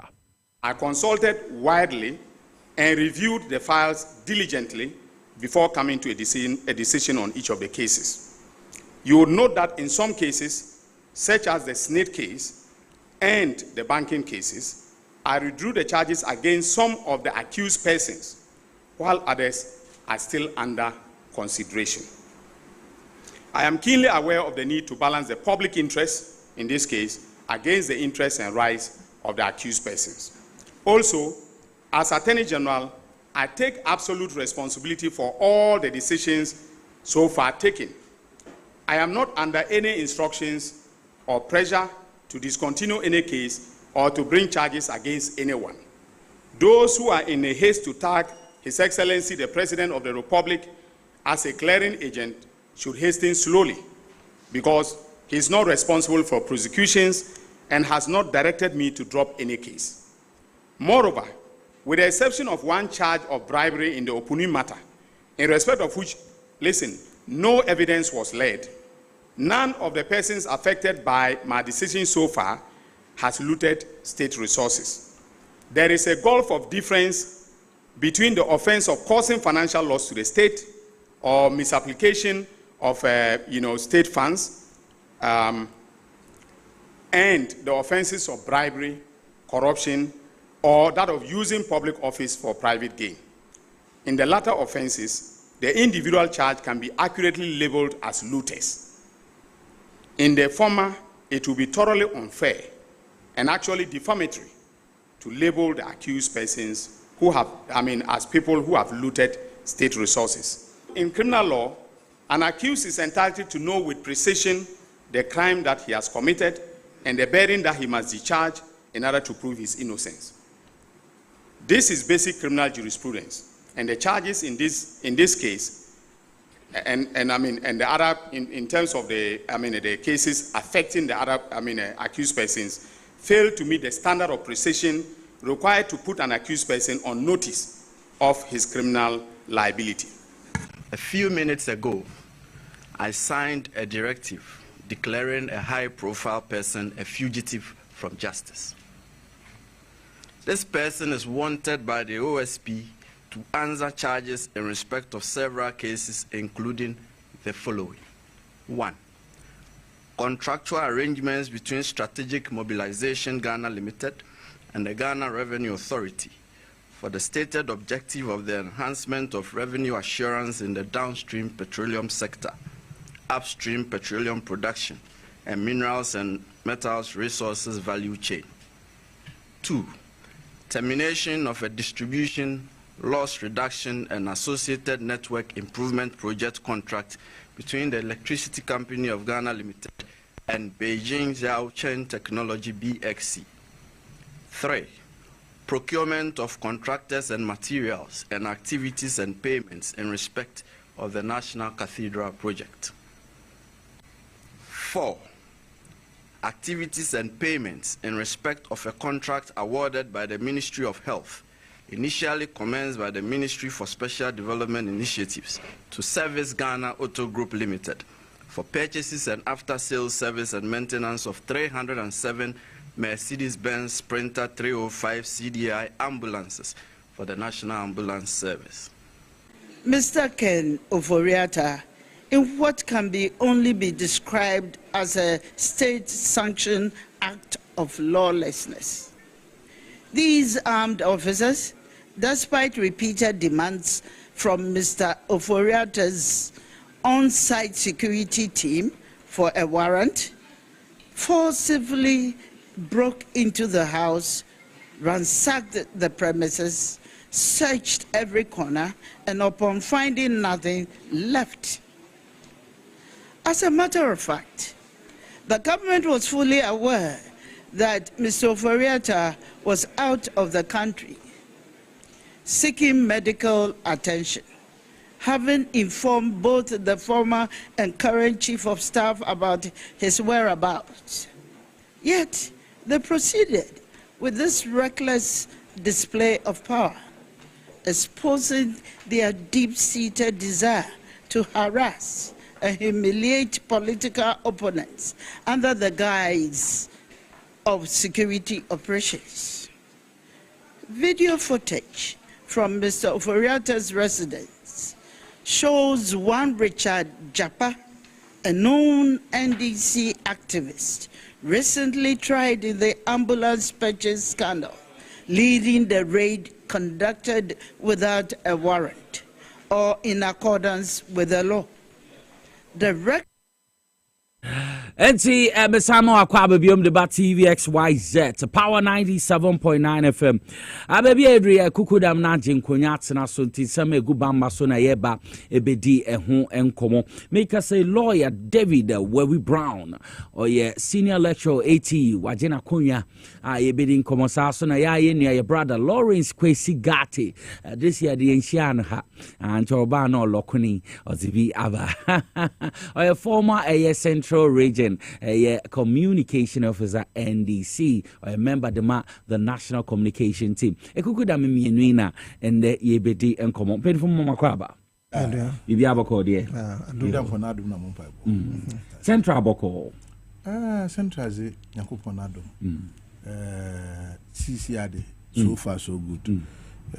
Yakupo adum omampenyi mahama mechan we abre enyumbri. Na mechan papa Honorable Julius Zebra, the running mate, who is now the first female vice president, or Professor Nana Jeno Kokwajiman. Actually, Central Regional, CCR, no, Yakupon, your vice president, your minister for finance, Yenya regional minister, and an answer so Yakokoto Aba, Yenya. For the first time, I don't know, I've not checked the records properly, so I stand to be corrected. However, no, for the first time, a sitting constituency chairman has won an elections in Central Region to be Council of State member. Oye Chairman Hakim Hadai. So far so good. It also shows the NDC is well accepted in central region to the extent that Ebenya chairman all them elections see nanadom bebre wojina why 10 but here we are. Which one information abasisi akra ne say northeast region and Ashanti region very run a final council of state no ho on mesa to for that's the information no so aba bibia the din anti central region so far so good abaina yekade yebeye intentem no ebi rekodo ho kakra aka ye twen anyi district chief executives na onumpu no moye don there am constituency dey one start where efutu where meeting crowd a residence we have taken over. We are just waiting for whoever will go and occupy the space. Obi obotuma aye dwumoza asomdwe ba bonye MP no ni say MP no dey onye ye nyimpa na ye MP no enyi edwuma onye ye so that's it but yenye no betena yes motin mata say mamenko a lawyer Wewe Brown ho law bibi abako dey what do you feel a greater cry? Greater cry. Ashama is more to say, now say name say, na Ikakra, but when you say, see, calmness, Abba. Media Kunyi, Ibichia, Ashama Funina, Mechia, His Excellency John Dramani Mahama, the President, Vice President, and Yempa Pansu Julius Debra, Juma Mobene, all those are Moye Juma Flagstaff House honomo making sure say resetting agenda no ye juma be ye okay and michia appointees nso a omatimi anya opportunity no to serve michia munyina especially young director of legal Eduji Tamaklo. I'm so happy for him wabojuma and he's one person and the appointment and I cannot question it because he has worked hard for it. And I made my wife and so and I move everybody. Okay. And I also want to use the opportunity to greet the academic fraternity, lecturers and students. Anyway, resetting Ghana agenda no also. Now, Mestre Ashama for once again, we should just relax. Me sure say the President will give us some appointments, in fact, they have a right to complain because since 1992, Ashaman has supported NDC. Demonstrations, but appointing me Baku from Ashaman. No, but 1992. What do I say? Me, a lot of people are here appointing. I am more qualified than some of them. But the other party, which is here. 5,800 appointments left. But Nico, since 92 dear. And Mammy Nim say, Omo Junior, and yes, same painful no because yes I am yo enti akwa babim law awode ma menhya se we lawyer yen hwe Dr. Dominic Ayeni ne nsemo de betu dwa se age no niam bi o ha na se cases bi o ha ya de a o twem tinton tan enya de obedi a kire bi ehun hia state ni interest bi a sa case evidence bi any ho EDBH 8 years EDBH 7 years EDBH 6 years ni abibi papa bi entumi mfam we twa fi ho but ebe na nua Manasa Zuri abetra to so His Excellency John Dramani Mahama clearing agent no ochire Monroe press conference can say ochire mu sentinti ansem ni bi order drain ho wo de kwa drain mo hwe metia the nature of the case there is no need to say you continue sa case no the two bia press conference ye nyina ye hu bi ye ntie sansensem no na wo so wadre yo Nicholas Emra na Akufuado yet ni din clearing agent no yes anytime a corruption scandal be beba no or no as president a press briefing address the country no a clear ni pano more power for the past 8 years. Nkrofo amodi won akọ anamo amose mo abo mo ko edu enya sa na e kan no. Sa na e kan no. Say omo aye bibi another they've been corrupted and now corruption scandals near you know want me am prosecute omo to the extent say e bedu pempensu bia they have to go to the court of appeal, especially at force no mo dey, and the court of appeals there is nothing to prosecute from their ruling. Now enyem John Mahama and a bayeka say they should discontinue this prosecutions. We share Article 88 the powers of the Attorney General, the duties of the Attorney General. The Attorney General on our power.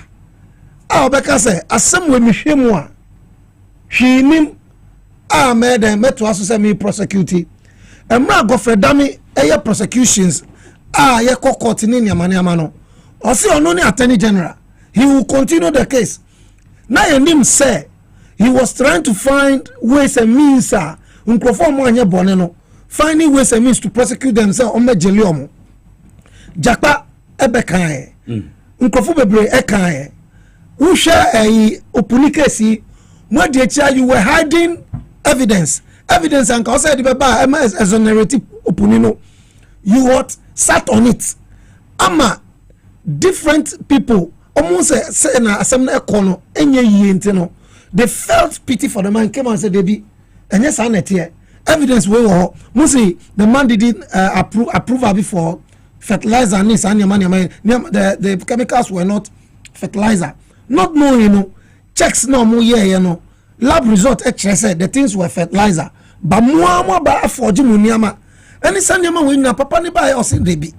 Let me look into it. What hemu who say sa cases ye DHA I believe say he thought that there are better cases to be followed. And no many SML cases kind of for any corruption is these are cases I was a DHA. Now in your cases are more power for 8 years more to be prosecuted. And yes, I'm Kofuana a brana yawa opposition.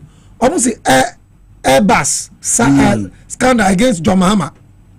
The former special prosecutor friend is saying Martin Amidou. They were giving names. Government official one. Oh, Sandema and we say there was no culpability on the side of John Mahama. Mokofa nyama bebre trying to impugn on the integrity of the people. And go see who. Jachi question. Why you couldn't jail man? I must say the Abai assistant. Attorney General Abai, he has the power to say a case way there.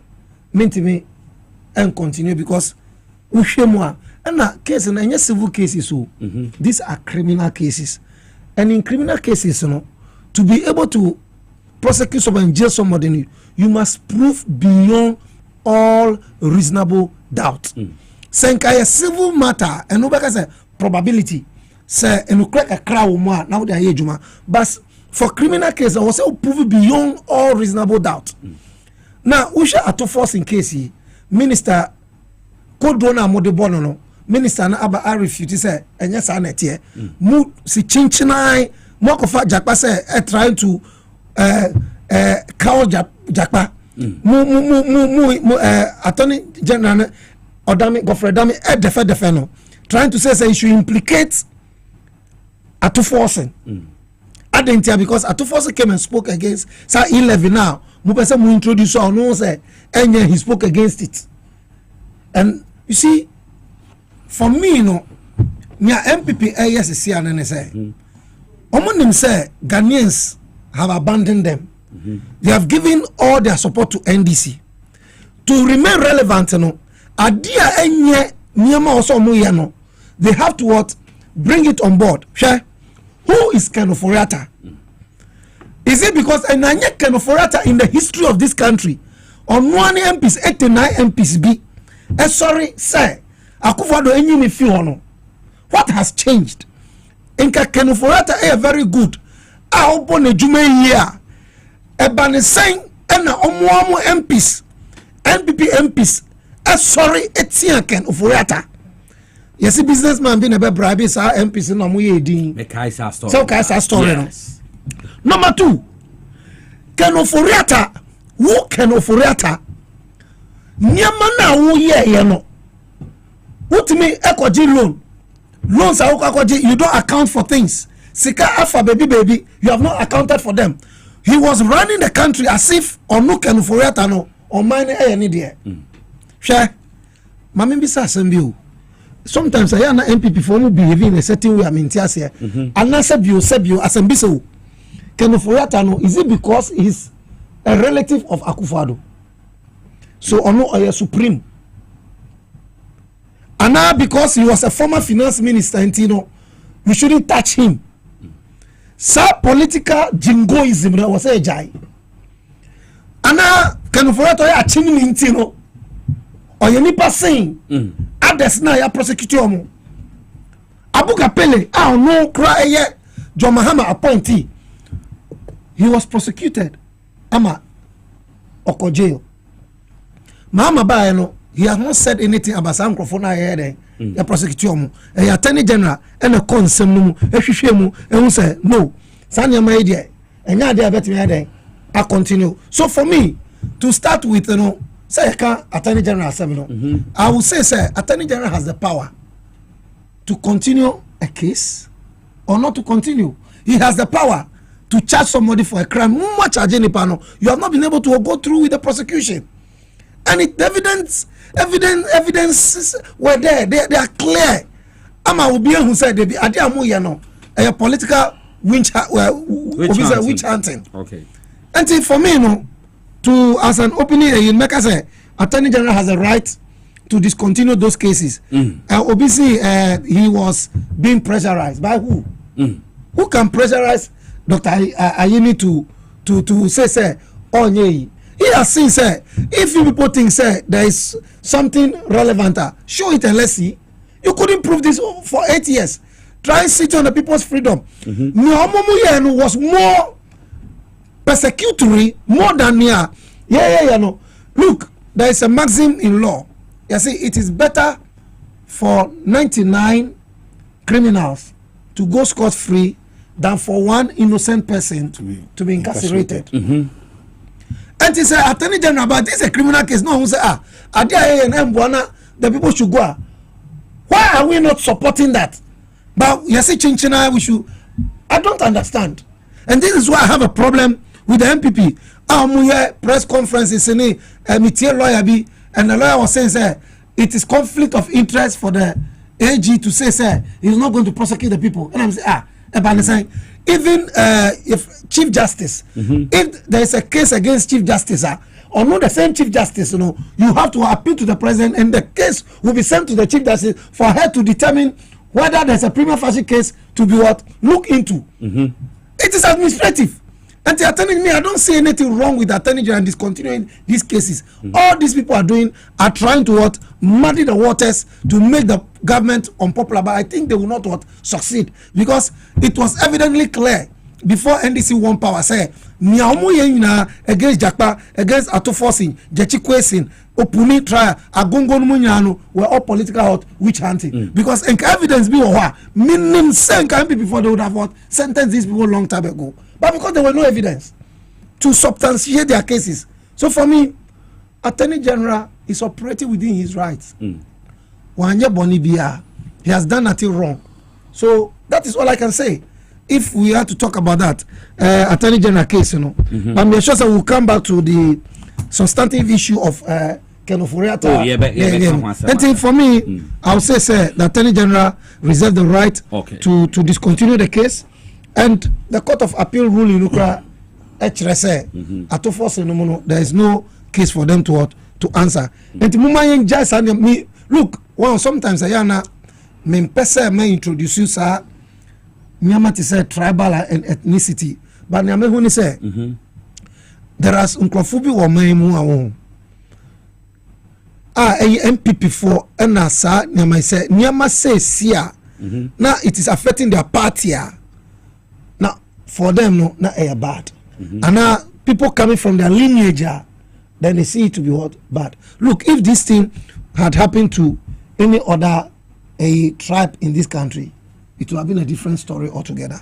Omuja is a political bigotry, tribal jingoism. It's annoying and it is nauseating. They should leave the Attorney General to do his work and do it well. So that's what I will say. Okay. Medasa papa nti yete a lawyer we Brown the submission. Mamen call Lawrence Kwesigate ho. Or Lawrence Kwesigate yenti we. Kin ozinkan mema wahwe funyinara afishiapa. O de afina akoni nyim papa ye but afisu ndenyi da ozinkana ame mezera studio ha. Nti 2025 NDC yeba bem yebema weduma funa so afishiapa ina mbona yo in fact SYZ yentumi yanka the victory of John Mahama and the NDC without SYZ and munara muyejuma ayede yebo mabado inde emrepem no NDC nara da wotena ho na wayen hihye bia was baro word emoso I go straight to the issue. My brother, waka in some no bebre. So I will not belabor the points. More me there. Yembi say on there. Aza ora Dominic Ayeni Oyeno or who kwan there oye ana. So who kwan then we ask there. Na impo yeno yeno wa ha o man wo kwan bi do. Ana o man na hwe bibi e wo da man na mo no tui no se ehwe Ghana embra kunini mu a nipa awo kwan pe a obotum wa ka de oye criminal case. In fact, all criminal cases are prosecuted by the office of the Attorney General. All criminal cases. Enti ewon na case bi wo ho a botu wa ka do yen di case echiribiem na empenipi no ayoboa especially in the case oba yi no wode court be January 6th and January 7th and also in the chiro case nara enwona wo hihye nsam na was court no ebi wode court be 6 years ago ebi wode court be 5 years ago. In fact, the latest one is 4 years ago. Oye Collins Dada in 2021. Yes. Enti emination bro. But yedim there was it justice delayed is justice denied. Kaina hunde nyimpa na edinigina court no. Also our ni rights be. Na enya de ne kwhye da mutibie anim a na akete ni rights bebre. Because what do be cry na beka ya obi ti there honorable Collins Dada. Ena Edowaji ne passport cry. Yes, okay. So that's it. Until they are infringing on your right because of some of these issues. Meanwhile, no, they are not making any headways. Na sabi, and one now was sent some narampu. In February, when two one who kutuku and wafa a crack and sha. And will be on Kama or Badamupono. It will start away. Or call for evidence in a way.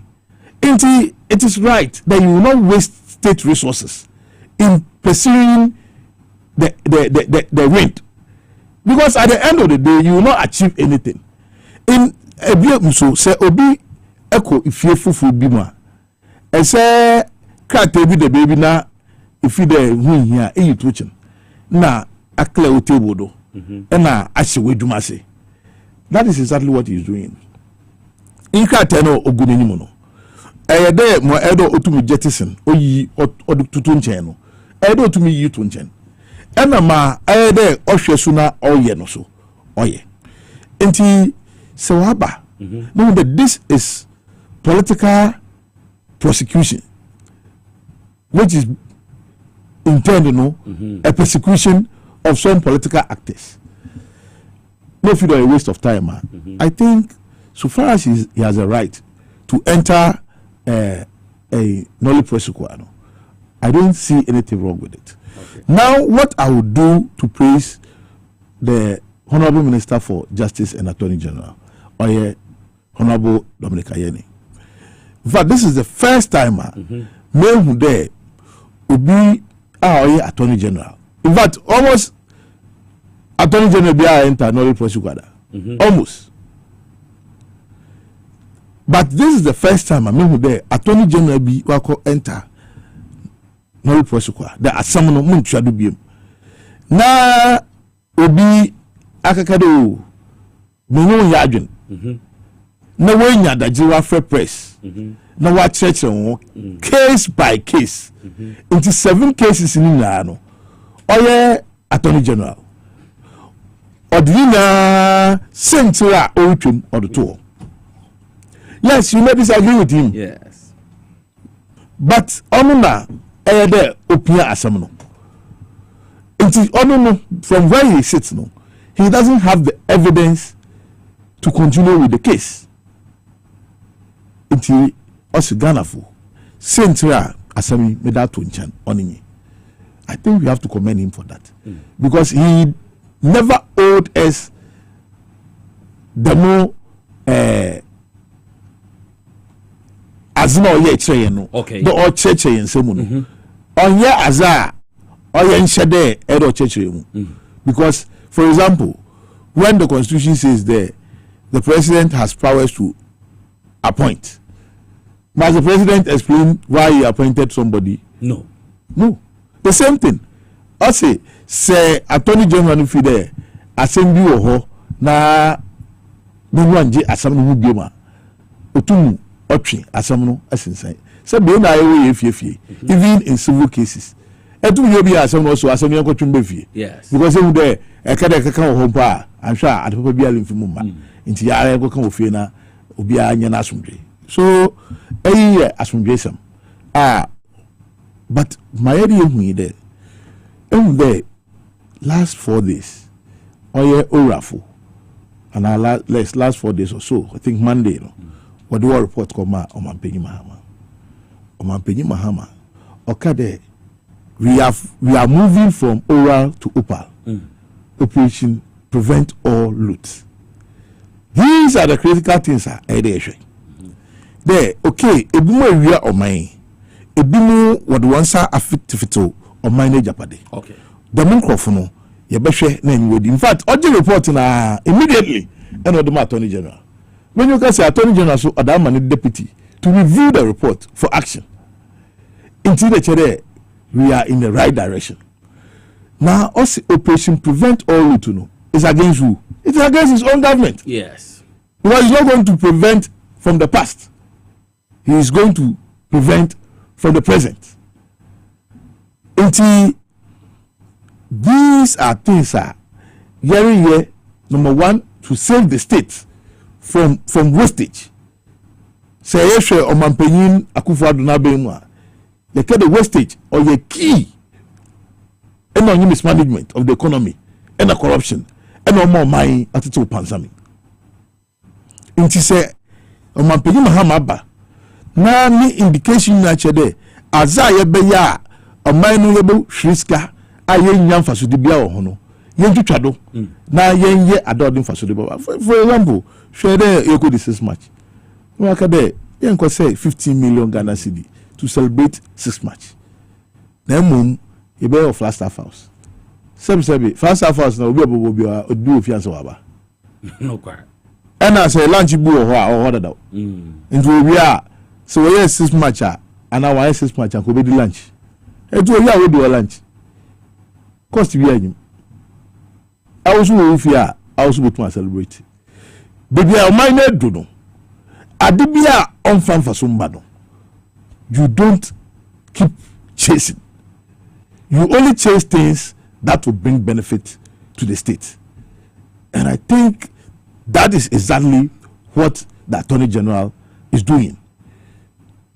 Sabi ekade state prosecutor bi onkonko jina quarter enye petrol no do ko so oko na ka no nya problem a enye man iska no ba ko service ka no we are here the money for all these years nothing is coming out now I'm pade obi obosum aban ofi aban 2017 January wa fuma omen na ya betna aban ifia wotwe na ye do edi akwanaba hwe we say agongo na Dr. Opuni aza onfa case no kra no otum wo hwe ho ka de we bu ni Heritage Bank because what say wa ko supply baze wo cocoa board can you just imagine nka ye yina yesu business kankan kai wo chew do business no or you separate from the person and so konfu otum wo hwe person our interest for business we need the good business no but we are not come to destroy we have come to build so that is the way forward and we feel there obi are all right there obeche na adwin as we speak Manese Azuri wa back with another piece trying to even praise the Attorney General even though he still disagree with him on some of the issues thinking they should have completed the case. Okay. Yes, that is his opinion. But they should have completed, you know. So no case no lawyer. Enti mo di ko complete no our even. Sabi obi afa o there Mason. Na ye de dan. Na edu Gable. Na se ndria hia na be bu Gable no for mawa. No be do no sit no we dan na. Sao na Mason. Another carpenter. Yim there be edu no edu wie. Because after him body you want more no pono. Akaza ro do mo no oni ho. Kind of there echo quarter you need certain ingredients to make a case. Waba ingredient bi anyo ho. Me fi there nka MPP fu wal ka say. Na ka wa ma all the ingredients o che there obotum wa there. Wa ko asam no do. But asam no there was the evidence we bought the mass meeting because you see on here no or today or to the project you have milestones into one saying there the milestones they chalked in prosecuting a case no one saying no within 6 years the case you to approve the case you approve the case you approve so that it is a complete case now then it will come to our side. But if for now, today I'm sure obi today honorable Kissel Atuba Force ni case. So maybe I want to sample one no. Ever they say the case, I got to ada bibi papa beef maba. Enti yabeda honorable Dominic Ayene ase. There one say on mine na dajer. One say on mine number. No one say on mine ska. Uncle Zaza Sabi wala eshepete tekrema ebe hu de hwe refimumba ye better na say na ya bo omampanyin Mahama so na bado because there is one remarkable statement oye owura Dominic Ayeni oye or said the more azawa ye impo afi na okwa akubifi omampanyin Mahama what it means in there also bia ni freedom azamano yes. And actually, the Attorney General has that discretion. And you are exercising the discretion. Say you know my pay Mahama. Which any nature cry. And you know Oba Bifuno. I now also who sent that what drop them cases. Okay. So he has taken full responsibility of the discontinuation of those cases. And I think we have to commend him for that. Medas Lawrence Kweshigate na yeti the submission no na make out say victory garlic mixture unye binom ya pebinom obi ho na koma boin prepare to se bia wonsa ene wona ayetitriti aya no woni so akusukusu ai se woni so twen make amfo victory garlic mixture ma obo man boje de frusani ye unye binom a ebebo ye uyare pe victory garlic mixture binanom na bibia ntumi konkan victory garlic mixture nkran ha de open de do to akoton a Frekins walk herbal and all Kings walk herbal will kind she drug lane will be home when a doctor ending come 020-129-3280 and a 0242545633 now when a doctor ending come number be a who be so untumi MWOW. Power Specialist Herbal Hospital no medru so Power Specialist Herbal Hospital me pacho abasobody bebre na no maje e friend yare friend hepatitis B me pacho sa wo ko a o metumi aboa na o mahwe etu ase kra mom e no so sa B C D E ni na no mbebo fatty liver na sciatica na how me pacho eye prostate hawa wona na wonsane mu abu pain ko mbebo ayem krobroni friend ulcer sa so na compo and as a fibro na how Power Specialist Herbal Hospital na me come for more. Obehu omo Kumasi branch no fe yase Lake Bosomtwi Road opposite Jasper Filling Station wa. Accra branch no kwa benya Pukwasi ACP Road and sana Takrade Anaji Estate adjacent Anaji MA Primary School. From 0244 544422 and 0200 383831 and 0555 797878 na when Power Specialist Herbal Hospital in and Como. Me pacho mega cash lucky box. Idris we the instantly we ya na me pacho wu di mo be din wo ha. Your friend a mega cash lucky box. It is a wuti me a mega cash lucky box. Once over for mobile phone network bia dial *426 *5 hash. Tiene tieri a *426 *5 hash. A *426 *5 hash. A mega cash lucky box. And to dali we are boxes in a baba instant. Would you know what you? Jina waje boxes and mobe you me won't be your dear. Sikano etema na se sikano benya kwa kwesi 5 billion old cedis kwa kwesi 500,000 new currency. And see oh yeah sikabi obenya bia na wodia up to 500,000 Ghana cedis. Wumpe we no pede instantly jina waje wodale *426 *5 hash nano me pacho boxes in a baba na we back me won't be a wow dear we need a friend mega cash lucky box wumpe we no pede kaisa wundi 18 and ya chefa sa asuna a National Lottery Authority at the almost time paces to eat him and say akwenja mwa bonibia NHRA.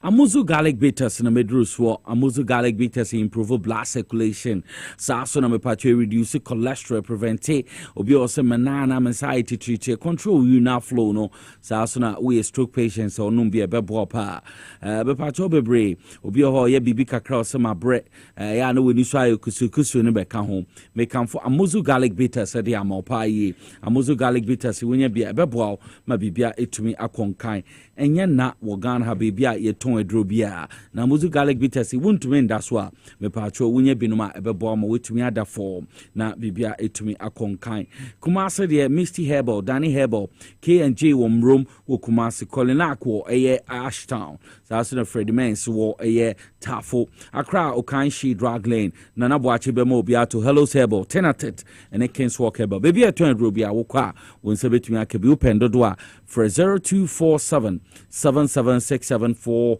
3 na bibia entumi enkonkai mamembra lawyer where we brown yen hwe minority in press conference o moye efa owura Ken Oforiata ho na biom omo minority chief whip a freno owura anodompre Frank anodompre mika say so the National Intelligence Bureau NIB omo inviting efa no kaso kujina Blakuma North okay so inciting for because in Tokwana na or train Ediaba Sansa Mini minority no led by a deputy minority leader Mama Pat Patricia PJ in some of the children yentio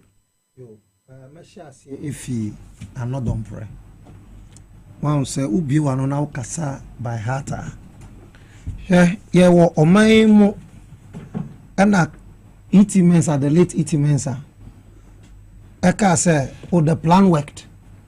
As to plan by working here, no, he was arrested by BNI. He was invited and was dealt with. The plan worked too. Yo, Omaimuna, Omobachi, former president, Ukai, Rollins, he was invited. Former president too. Yo, Omaimu, former president. I know they say the laws must work. I'm not done pro.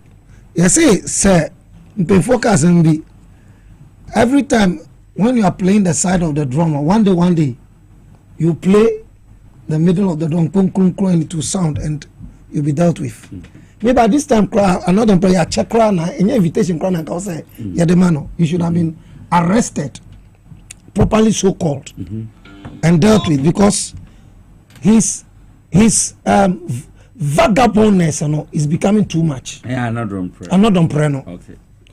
And for me, I was one of the people. I said, this man must be invited, because we should not allow Nkrofobi in the name of politics to throw this country into chaos.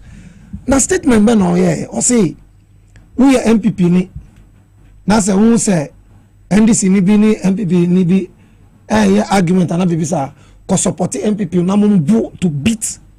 What kind of rubbish sabi is this one? A whole MP Ube Kasa say it means either there's something wrong with him, or I can't believe that. On my yet me feel election obia ede radias say election way is not fraught with violence and anchor. People wanted to fester anye ye say ye building on my unity now as a whole minority micro minority chief whip, and I know no minority chief whip. Wo beka say ubeka some papa ebe kwata so.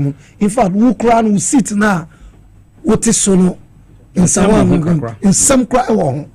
Aw be ye my beka say, oh, you are behaving yourself, they should allow you are misbehaving. They should deal with him. So for another umbrella, the least said about him, the better. Mamin call Ken Ofori Atta. Okay. To start with, sir, press conferences now minority for you in Kusiaga. They are just disturbing us. Almost higher drink. Now let me deal with the issue. Ken Ofori Atta around 2015-16, I resigned from Data Bank on health grounds. I say we have one internal. We resign one business now. Onu odi ni sika ni sweat ni fifre ediesi no o se ni hu mfa nti enya ade obetimi adan ato aso enti onu Ken Ofori Atta no ontimi en continuity wa resigning. All of a sudden 2016 Ken Ofori Atta ni Akufo-Addo win election. He has sworn into 2017 no. Miraculously wanya honden, he was healed. Emma Ken Ofori Atta be finance minister for the whole country. Data Bank kitikiti do on health grounds went to me and continue to resign. Now finance ministry for the whole country, no. Ken Ofori Atta miraculously got healed. Ebenya appointment. Now be finance minister no. There no here. The first thing of Ken Ofori Atta doing one is loans. Ajiji loans, because loans now ajiji no. Me bank, Data Bank, almost all financial advisors in India, almost percentages in Binti. The more loans now, more general, the more percentages are there. Unya. Odiako loans more ama. We are now owing over 680 billion Ghana cedis. And the same Ken Ofori Atta who to the four on tie de bia Ken Ofori Atta ba TV so oba address ya Bible quotation sana and chrono wow. The man has tried to use the Bible to steal. Okay. Ken Ofori Atta they be not share white. Now, Minia, you see, minority for a press conference, almost they should stop harassing Ken Ofori Atta. Make right, Ken Ofori Atta is not harassment. Now, me can be on social media, Nabi say, trying to declare your former finance minister as a fugitive, is a national embarrassment. What is more embarrassing than inviting your former president to BNI or CID headquarters, Rolling Stone, and not an embarrassment? Who is Ken Ofori Atta? Who is he? that he cannot be invited by Kenofurata. You invite to say I told Letama say we here. What reply to Letama special prosecutor say you are leaving the country and you will not you are leaving the country indefinitely. As such as saying I wouldn't be another one say what stops the special prosecutor traveling to London to go and interrogate Kenofurata? This guy has a problem. Yes, a lawyer, but he has a problem, mental problem. When the police invite you, the police should come to your house where you are, so to come and interrogate you. Is that what he's saying? Second, Kenofurata, he's bigger than the special office of the special prosecutor in Tino. Or no, Kenofurata call London Tino. Ye say or Mansika, ne enko twanu honumuna ye interrogating. He has a problem. Here, fugitive. As such, saying, a fugitive is a person who has what escaped from captivity or is in hiding to elude law enforcement. Now, a fugitive from justice is somebody who is trying to run away from criminal prosecution or from what law enforcement. And Oforiata says, oh no, he's leaving the country indefinitely. Now I see Brahma answer. One by my answer. Now I see you are a fugitive. You are trying to run away from the law because you are former finance minister in Tino. It is an embarrassment. If that is an embarrassment, I want to see more of such embarrassments as far as Kenofurata is concerned. Kenofurata, there are 5 a year. I see here he has to come and answer issues. Ambulance was signing contracts. Ambulance contract made payment to a contractor Akufo-Addo ni ba any sweethearts bi ako aye contractor to supply ambulance parts and a servicing for ambulances. Now almost share records no mono. The cost of parts and a servicing is more than the ambulance itself. Anka ni amudi ba be service ni repairs ni we no and commodity new ambulances poor in kaskani be den ebeka. And you sign such agreement and made some payment to the people. Ankofo no ejuma na also my omoyempo no omanye. Number 2, waka ko sign contract GRA. So mo GRA was doing their own omo system omo digiska. Omo kan kire wo say kwa mu faso register no problem e wo ho ba san se Kenofurata wanya to me ni nua eye president nti odwin say oye wa bedi mu wanya some power bi enti wako sign on finance minister nti wa sign contract with an organization so mo no meden e be gigi eto na amagiari me I can't understand. GRA more systems wo mo gito want me anko to they could prosecute you no afi mo na wo akọ for me company yes o no share share o mo gigi ti say ni abaomia after for any ECG for boko ya some 400 million bi afa baby yeah no so be di ekire who some baba no the same Kenofurata sa Kenofurata this be prepare why you didn't pass through the proper channels and call parliament how they arrogating power to himself akoye na se say your frau say bra ebe yi anu a udwane if you have nothing to hide why are you hiding and for Kenofurata no in fact you see the same Kenofurata minia ukaya Kenofurata me bon as a finance minister I want to manage the economy here in the history of Ghana. Omuamu political party MPs actual petition say President Eden Kenofurata MFO. Esa say me sure me gidi say Kenofurata deal say President Zuzu former President Nameke Akufo-Addo enye bi dintino a family business because President of Repenny Fee and then China from Kenofurata Ninia Bedia to Secretary to the President Ninia Gabi Ochidako no the one appointment bill or the ono cookie deals na mo ye and no na bomb tin mu nyina they have come together to do things ebe ma omai ebe bre looting obi ba bisa say PDS scandal ukai PDS and also ebuboba na se sanema we na yesi kenufo ta be yi anu we dwane efi oman mu a mu minority inside of mu ka say okay ye nim say kenufo ta mfunso bia ende eni ni hunte no investigate let's see no mu ye press conference are they kidding me?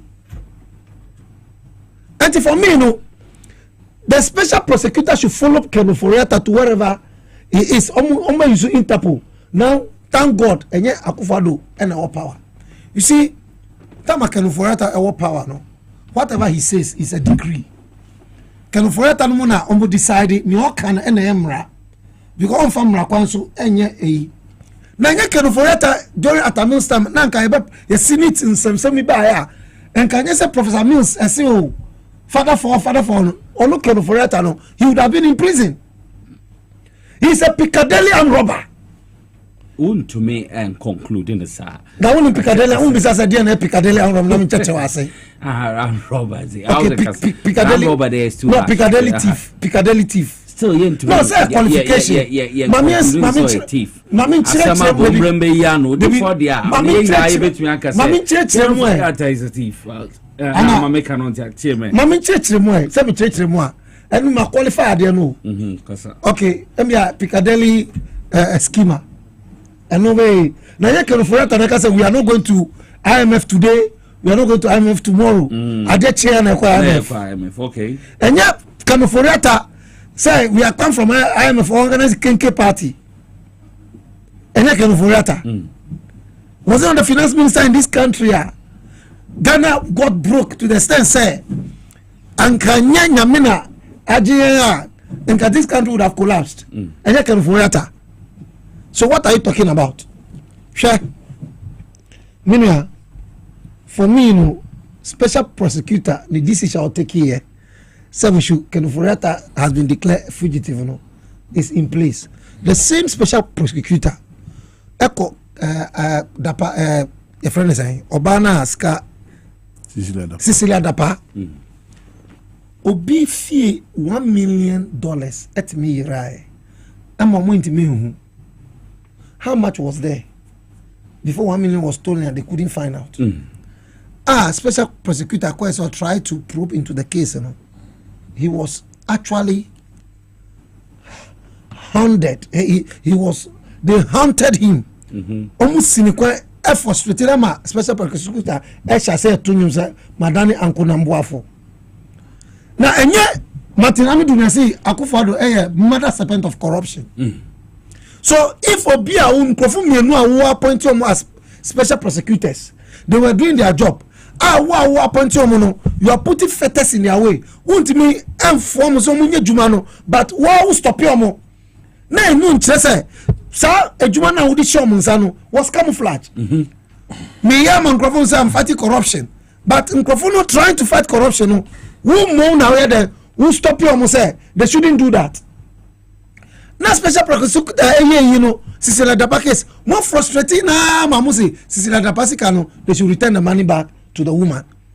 Say abanfo fraba I say special prosecutor media we juma na we no me soon kwan you whatever you can do to make sure say omo aban sika omo afom omo work question be answer no di omo echi na making sure say operation recover on nya okuja tonmu committee no kwa na ehu adwuma o ya was state institutions omo be di omo adwuma ansa na orafo nso omo de and the special prosecutor there no ono no nkrofo na omo identify say some katasuhye bi wo ho a o so omo biesu Pandora boss mbie na nkrofo be yi nsem ano no eno na special prosecutor there e say ya no hwe me say we should now decide we should go with the Chinese experience. China would do $1. Say you are gonna and no, it's not about the amount. Oh, you be $1 from the corruption. Corruption. They said corruption. They are fighting it, and I want to commend President John Mahama. Say, what to me? Yes, setting agenda here. What to me? Agenda say, Muma, the state institutions in any day, and no mojuma. And it's our press conference. You know, it's almost the twa. Now, me the for the time being. No, now can say, me who document be I say medical excuse be every the doctors. Yeah, cannot for doctors. That medical when I mean that is not something proper. You can be using to justify your area before a state institution. Okay. And me Ken, he should come and answer the questions. If you know you are clean, if Ken believes that he's as clean as the white shirts, dresses he wore, and now he still wears. I mean, he should come to this country and come and answer the questions that the special prosecutor will pose to him. And yes, sir, I will suggest they should follow his use Interpol to bring Ken Ofori-Atta to this country. Okay. Ken Ofori-Atta has caused a lot of mess to this country. He is the reason why a lot of rot had gone on in this country. Because in the president and for only Ken Ofori-Atta and rot and so other small people no almost be and then be national service woman now Owari Matisa you see of Sana or club football club Berry club Berry ladies or only football players no were rolling onto the national service scheme Sana Mete I was paying them through the national service scheme so no say we journey. They have not started. We will bring all of them. You make Ken Ofori-Atta there. The next one, no. You form Umbra, and then let the special prosecutor go after them. Okay. If Ken Ofori-Atta is being harassed, or they call it harassment, I think that we have not started yet. The harassment should increase because if they say it is witch hunting, if you are not a witch, you will not be hunted. Madam say, a lawyer David, a Worry Brown. You better ask Papa. My member also Lawrence. Kwesi Gati. Ken. Minority. Enyima. Minority mo ye no. Se a situation inyomani ye ya. Ebe bi na waka fa ho ina. Pa che the ehwe minority wo behavior na. Or the same behavior in a Ken Ofori-Atta so owum. Okay. So it is the nature of the MPP. There what can one they believe in the rule of law. But they don't respect the law. It's a shared disrespect of law, process, and order. How about in America? Let me start from another prayer. On the 30th or so, our parliament, you saw the chaos. Even though you there another prayer, I feel your market, and I was 30. A film marking was warning people. The videos are very clear. Now Obikacho there. The man watching them. Obi the man watching them. You see,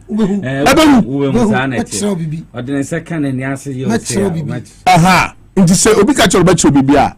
What threatening one on threatening? What threatening? So a film marking threatening somebody there. Yes. Right? In Parliament. Now, let's look at the behavior of another prayer. A whole a micro minority chief whip. A chief whip. Now all state property did not say no. Don't forget no this table though. And so in the Parliament or an orderly place. Are simple. Your majority and your minority. Where the majority is overwhelming, we always say the minority will have its say and a majority will have its way. And the practice has always been there. Okay, the floor of Parliament there Adibia one there so that you leave for the vetting to continue because friend the call James on there, the other people who are ready to do it, no, and will form Korumana. If yes, why did they deliberately disrupt the process? Very disorderly. To the point there, Speaker, I say, okay, my fanko fubi, they won't shoot him. As in Yimpa now, no, I bias, the Speaker, about for a UGCC. Speaker, I go flow for one. Other than Yimpa NDC, and a chairman, or your MPP, and a chairman, another or independent of a chairman. Is that not the case? Sanity. Okay. I just see this particular individual pen because or NDC you do. Then now NDC floor one was there. Why you Juma 18 to 19? I don't say NDC for now or one or NDC you have no MPP you have NDC by NDC and MPP be actually MPP. Yes. So the excuses they were given to run away from the committee and there.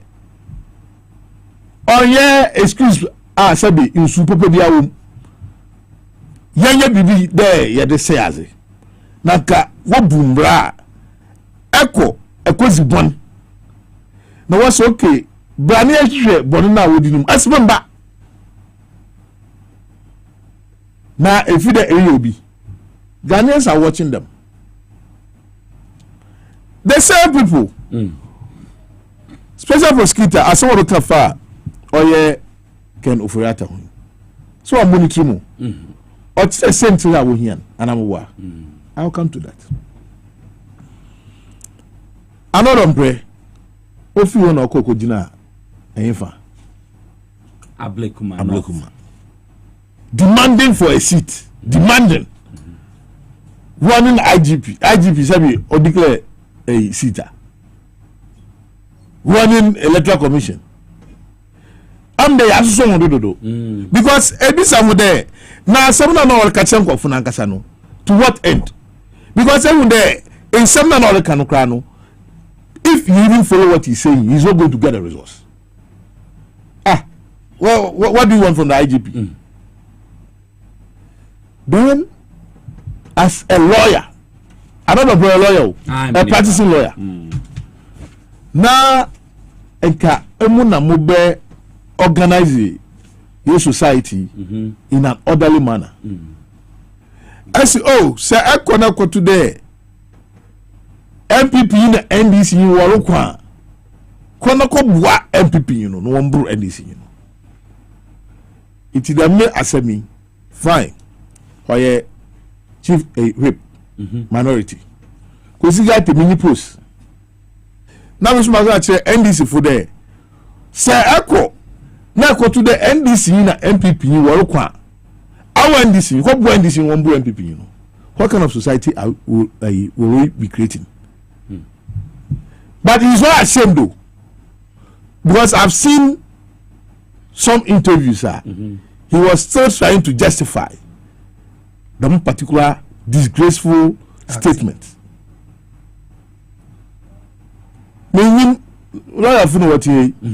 So why you never be no good man who fear me? So what you want to do? Because what you want to do, that mo subai. That's why I'm going to say that man. And I'm a lawyer. The Eba is a same me catch a sabi a yeshitafu. And you think I can get it? Words are powerful. Why to trust them our parliament? Obiara nka ho hwe. Parliament so mumba na hwe boss yakọ. Ofi ho kugina agba no. Ebu so won konko ye basabasa. Say National Investigative Bureau for Friend. Say me feel there it is in order.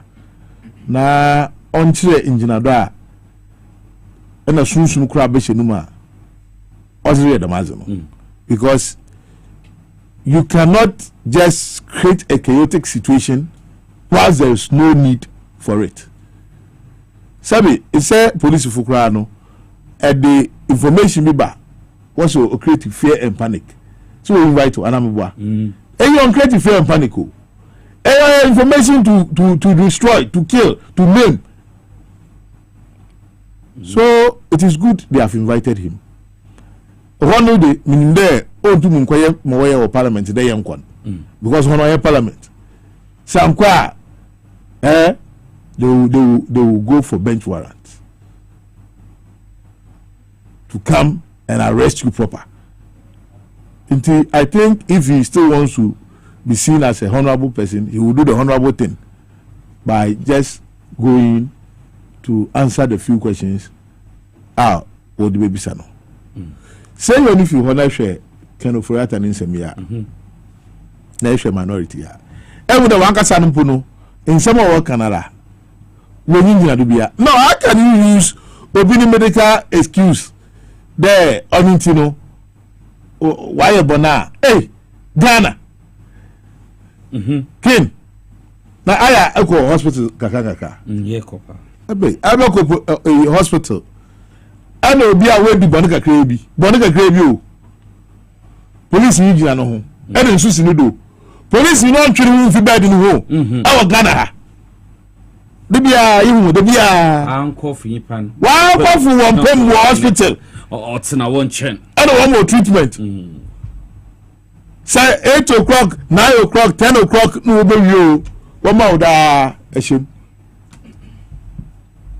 na what's the law is no respecter of person. And abua into there no obi no oyara jade psychological no kra no yetum ye the police yi ejina no do yetum handcuff osande owon sema edo ya no inti yamana ongwan no yi no onu wako do okopa yaresa obi anka de yara men pa yaresa na mbom nka owolo ya finkutinze se nka communication no so e proper nka OSP omba na omeka nsama okay because every day e ko funa kasa wa abo oti mpo de sebi obeka che OSP de fa won sampa yare for kono no. Look at the responses. Lawyers of Kenufurata Wadima OSP. To the extent there, he has no intention of returning into the country. Sir Edubon, another Yesu there, Edubon. Into your pede no quarrel. Na Sasutu or high more. Now it's there. Damu in some na pede bisam no. Amara. Me ya madwene maba. Ne bisam. What is wrong if the OSP declare him a fugitive? Because it means now you know your charges or you know the questions before you. And you have not shown any intent of answering those questions. And second, I have no intent of coming into the country. No.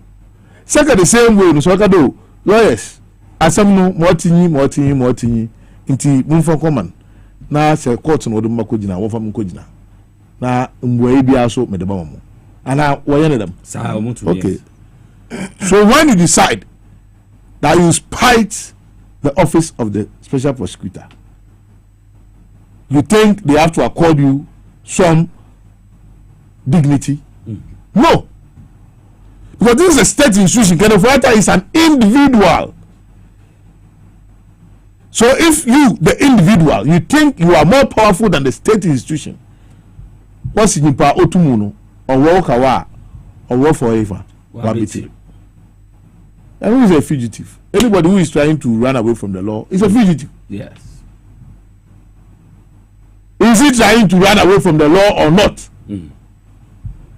Enti Professor Kweku Azamu na dey work kase. I want to work law school. I want to work yeduma ho.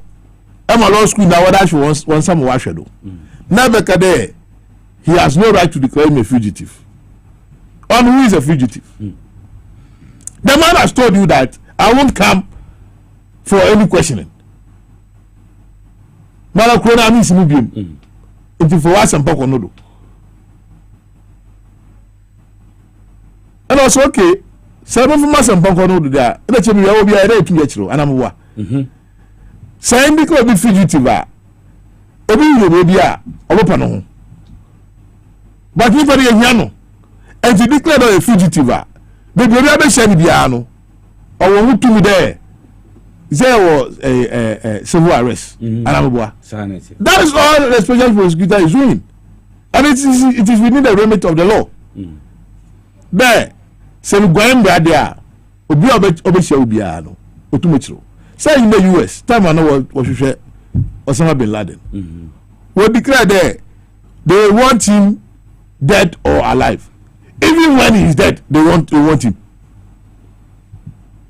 anybody are lucky there so we have prosecutor anchor there we look for you whether dead or alive. Yes, if you have medical issues, we all have medical issues. Everybody go for them. Akosuma abaima AJJ percentages for yellow niya abaluni. Na go tin when you cry obenya be 10 billion. Awo loan. So the bills are no yarba. Say ibu ma kwasi a me kominyin. Ananyim. Yes. Nti we do one day won fa yarba nyanyimpa. Nti obiara instead there ni yarba no on fa nko dabi ye na ebu memmum azot say there azibia ye no kai na hunde emmer wonzinu akado na wozina abado na emum bibiara so abeye no obebu akonta enti entumi ye aze na enwie na enfon hototrotro there ameze mabeye na ewie moko go to hell. We won't go to hell. And I don't think we would only pursue Kenuforiata. Obi biara the more oral report will review the CCI. Okay. In Sambia Bafano Hono. Meaning there Attorney General obey the needful. Because we have to set the right tone. There etu mbeye mepebiara there what they too much wonsa na enko ekwa bubu akontai osande ewiasi obi ahunya meda na mmom wa ebabatu woni nara wo me tax there oba bia ye bo ha no dachi ye bubu akontai na se maye bo hai ye bakobu akontai we be yenyim hompo na be yenyim no ye bu akontai a ye bubu akontai heaven na eve enyim ho ọdụkwa wasi eba kubu akunte wo na Ghana ha no ya hihye mba ye na enyim mba no de edibona ha na wodu ujira eye papa ha na wodu ujira na ya se edibon etibona be gina ha esmi nyina ha aboa ebe gina ho ye ka Queen of Oriata sensem ya na ye de eye besi wo eye national service so ye de etwaso the final corruption so over 81,000 ghost names. Or Mujiska, what the infants and national survey when yen says 750 and 700 Ghana citizens times by 81,000. Over 500 million. Now, Enima, I mean, one. Someone pay you are direct there. Yes. Okay, beautiful. Okay, so it's okay. Or a running story. Yes. Until you better train. I'm a dimension baby. You better train national service. Me whom I mean, Kano national agency no. Ya dibia sad yendo.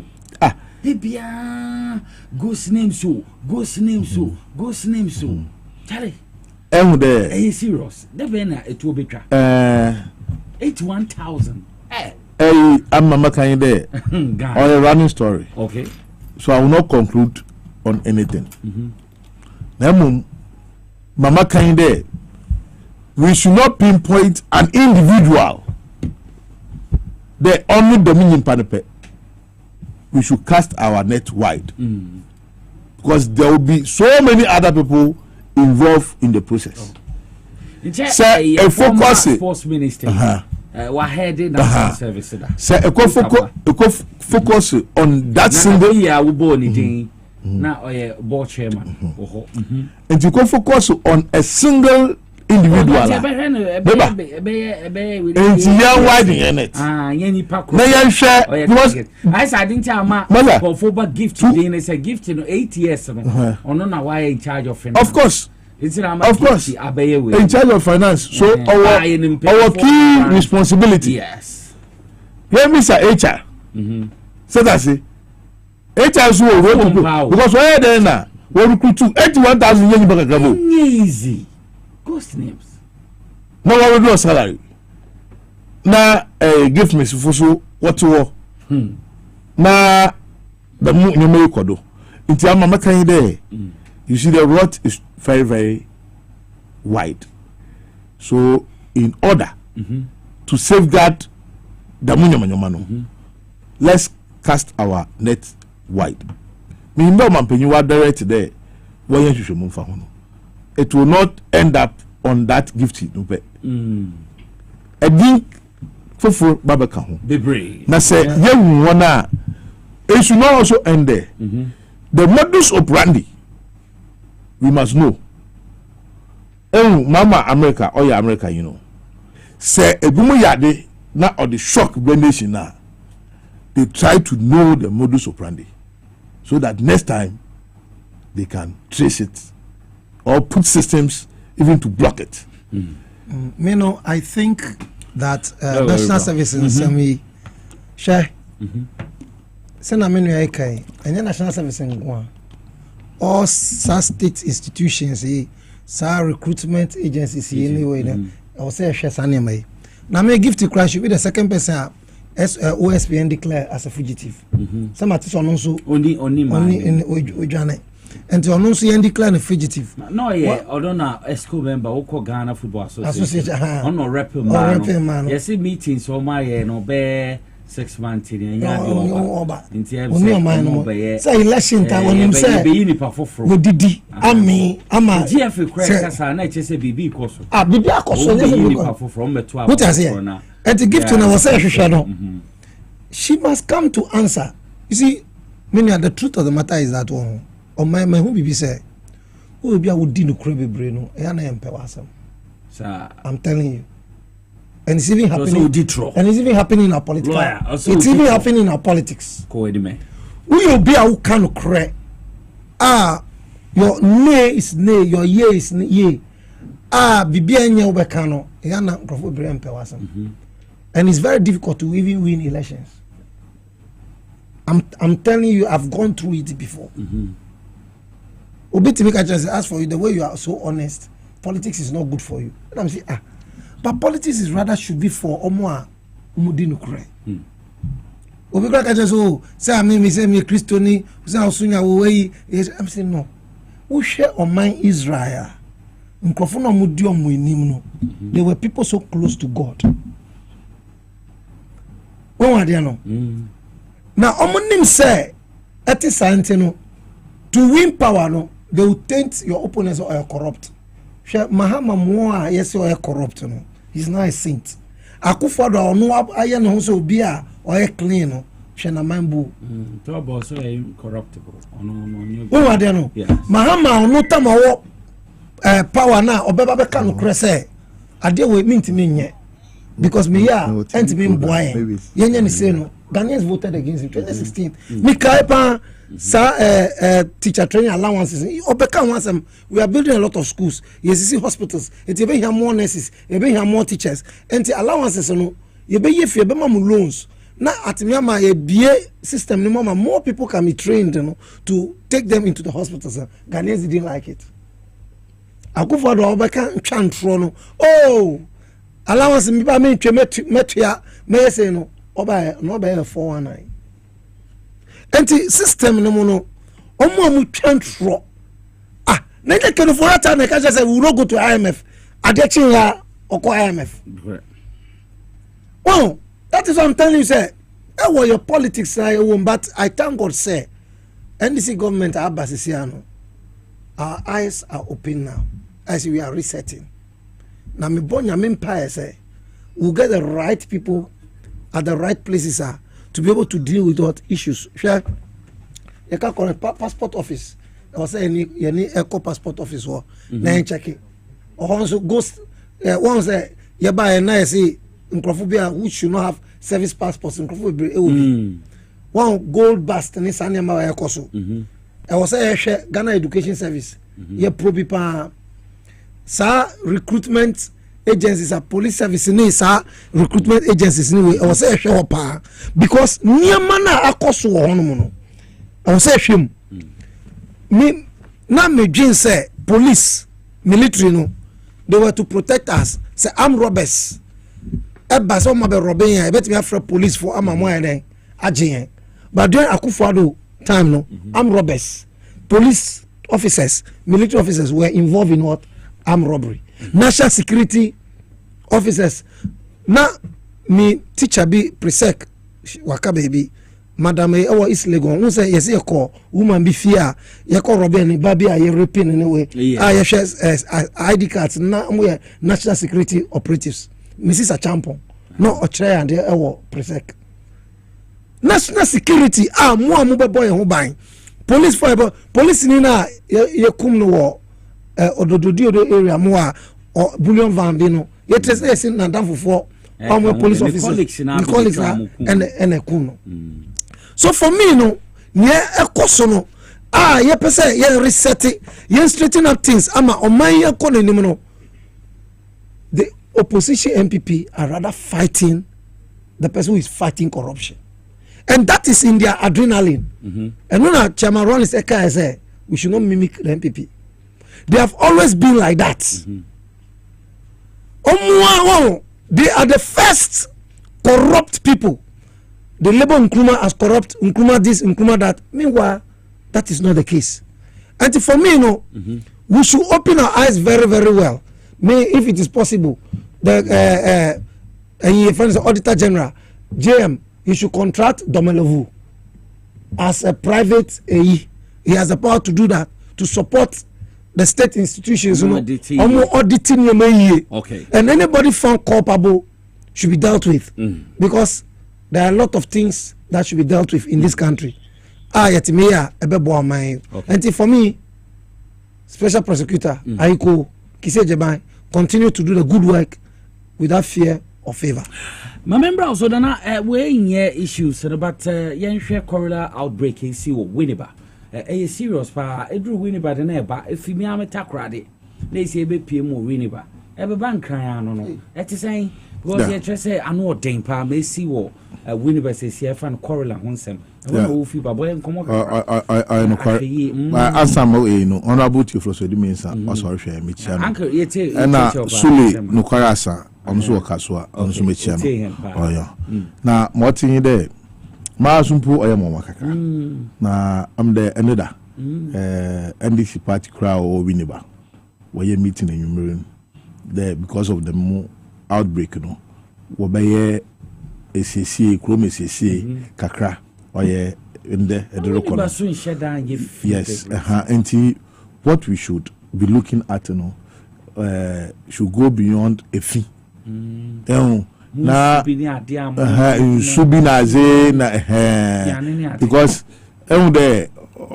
what transport into be is of itakrade yes into what in there say obi ewo yareba bi na okojeni nai wo nsubim na nsuno otin na ekokonum bia nti onye a direct efi ebia wo ho ebi ba nsu na ya mebedi eto na nti nsu ya so no the country nti motin there should be more investigation to that na yehu because na Winneba ebia probably Winneba junction ho na makade gates no eni mu ye meanwhile no ho na ampu cholera no ebi mba ho but Winneba Chrome no e bakada ho yin so ano but ho very clean Winneba town very clean and none to Winneba Chrome na ehunfu bebre nti that one we will leave it to health personnel no na wambo modern na say enche bi ewo ho a wozero ma nkrofa nti ho no medibesi no mesre obi biara there we di by team na wonsunum say nsuno efi de enyigidu mu a nyomu kakra ansa na anom na de di ban so a oye is my show mind to talk to kwan we di man bebre say enyi ska de be yeziban na etokwan we yeziban a ekofia kind of show Ansanes. Mamenda Nana Kwesi Gate Lawrence Asibebre, former Central Regional Communication Officer, or a member of the NDC National Communication Team, Salson Amenda, a lawyer, David Wewe Brown, Subendana say, or a senior lecturer or ATU, and T. Ekukudamina and there, Yenio Mudi Juma or inside politics. So you're from Nicholas Yawson, Mamemfa Nasekesema, a MCR, Mr. Rav Jampo, producer of the show, Mr. Kelvin Asante. Uncle Peter Oba Camerasa Aye Kofi Asante and Sana Francis Sound Mr. Aye Manuel Kwesi or Tim Nina Amenda Omwase Yamaya Musu Boss Pepe News in the Candy de bro Aye or Hinababuama Beni Beposo Hima News Tim Nina Kabum the news Gege Party bro Kaise Ekwe dia ye kono donkwa it is a yes one bar Debbie Essential I love you with the love of the Lord bye bye good evening.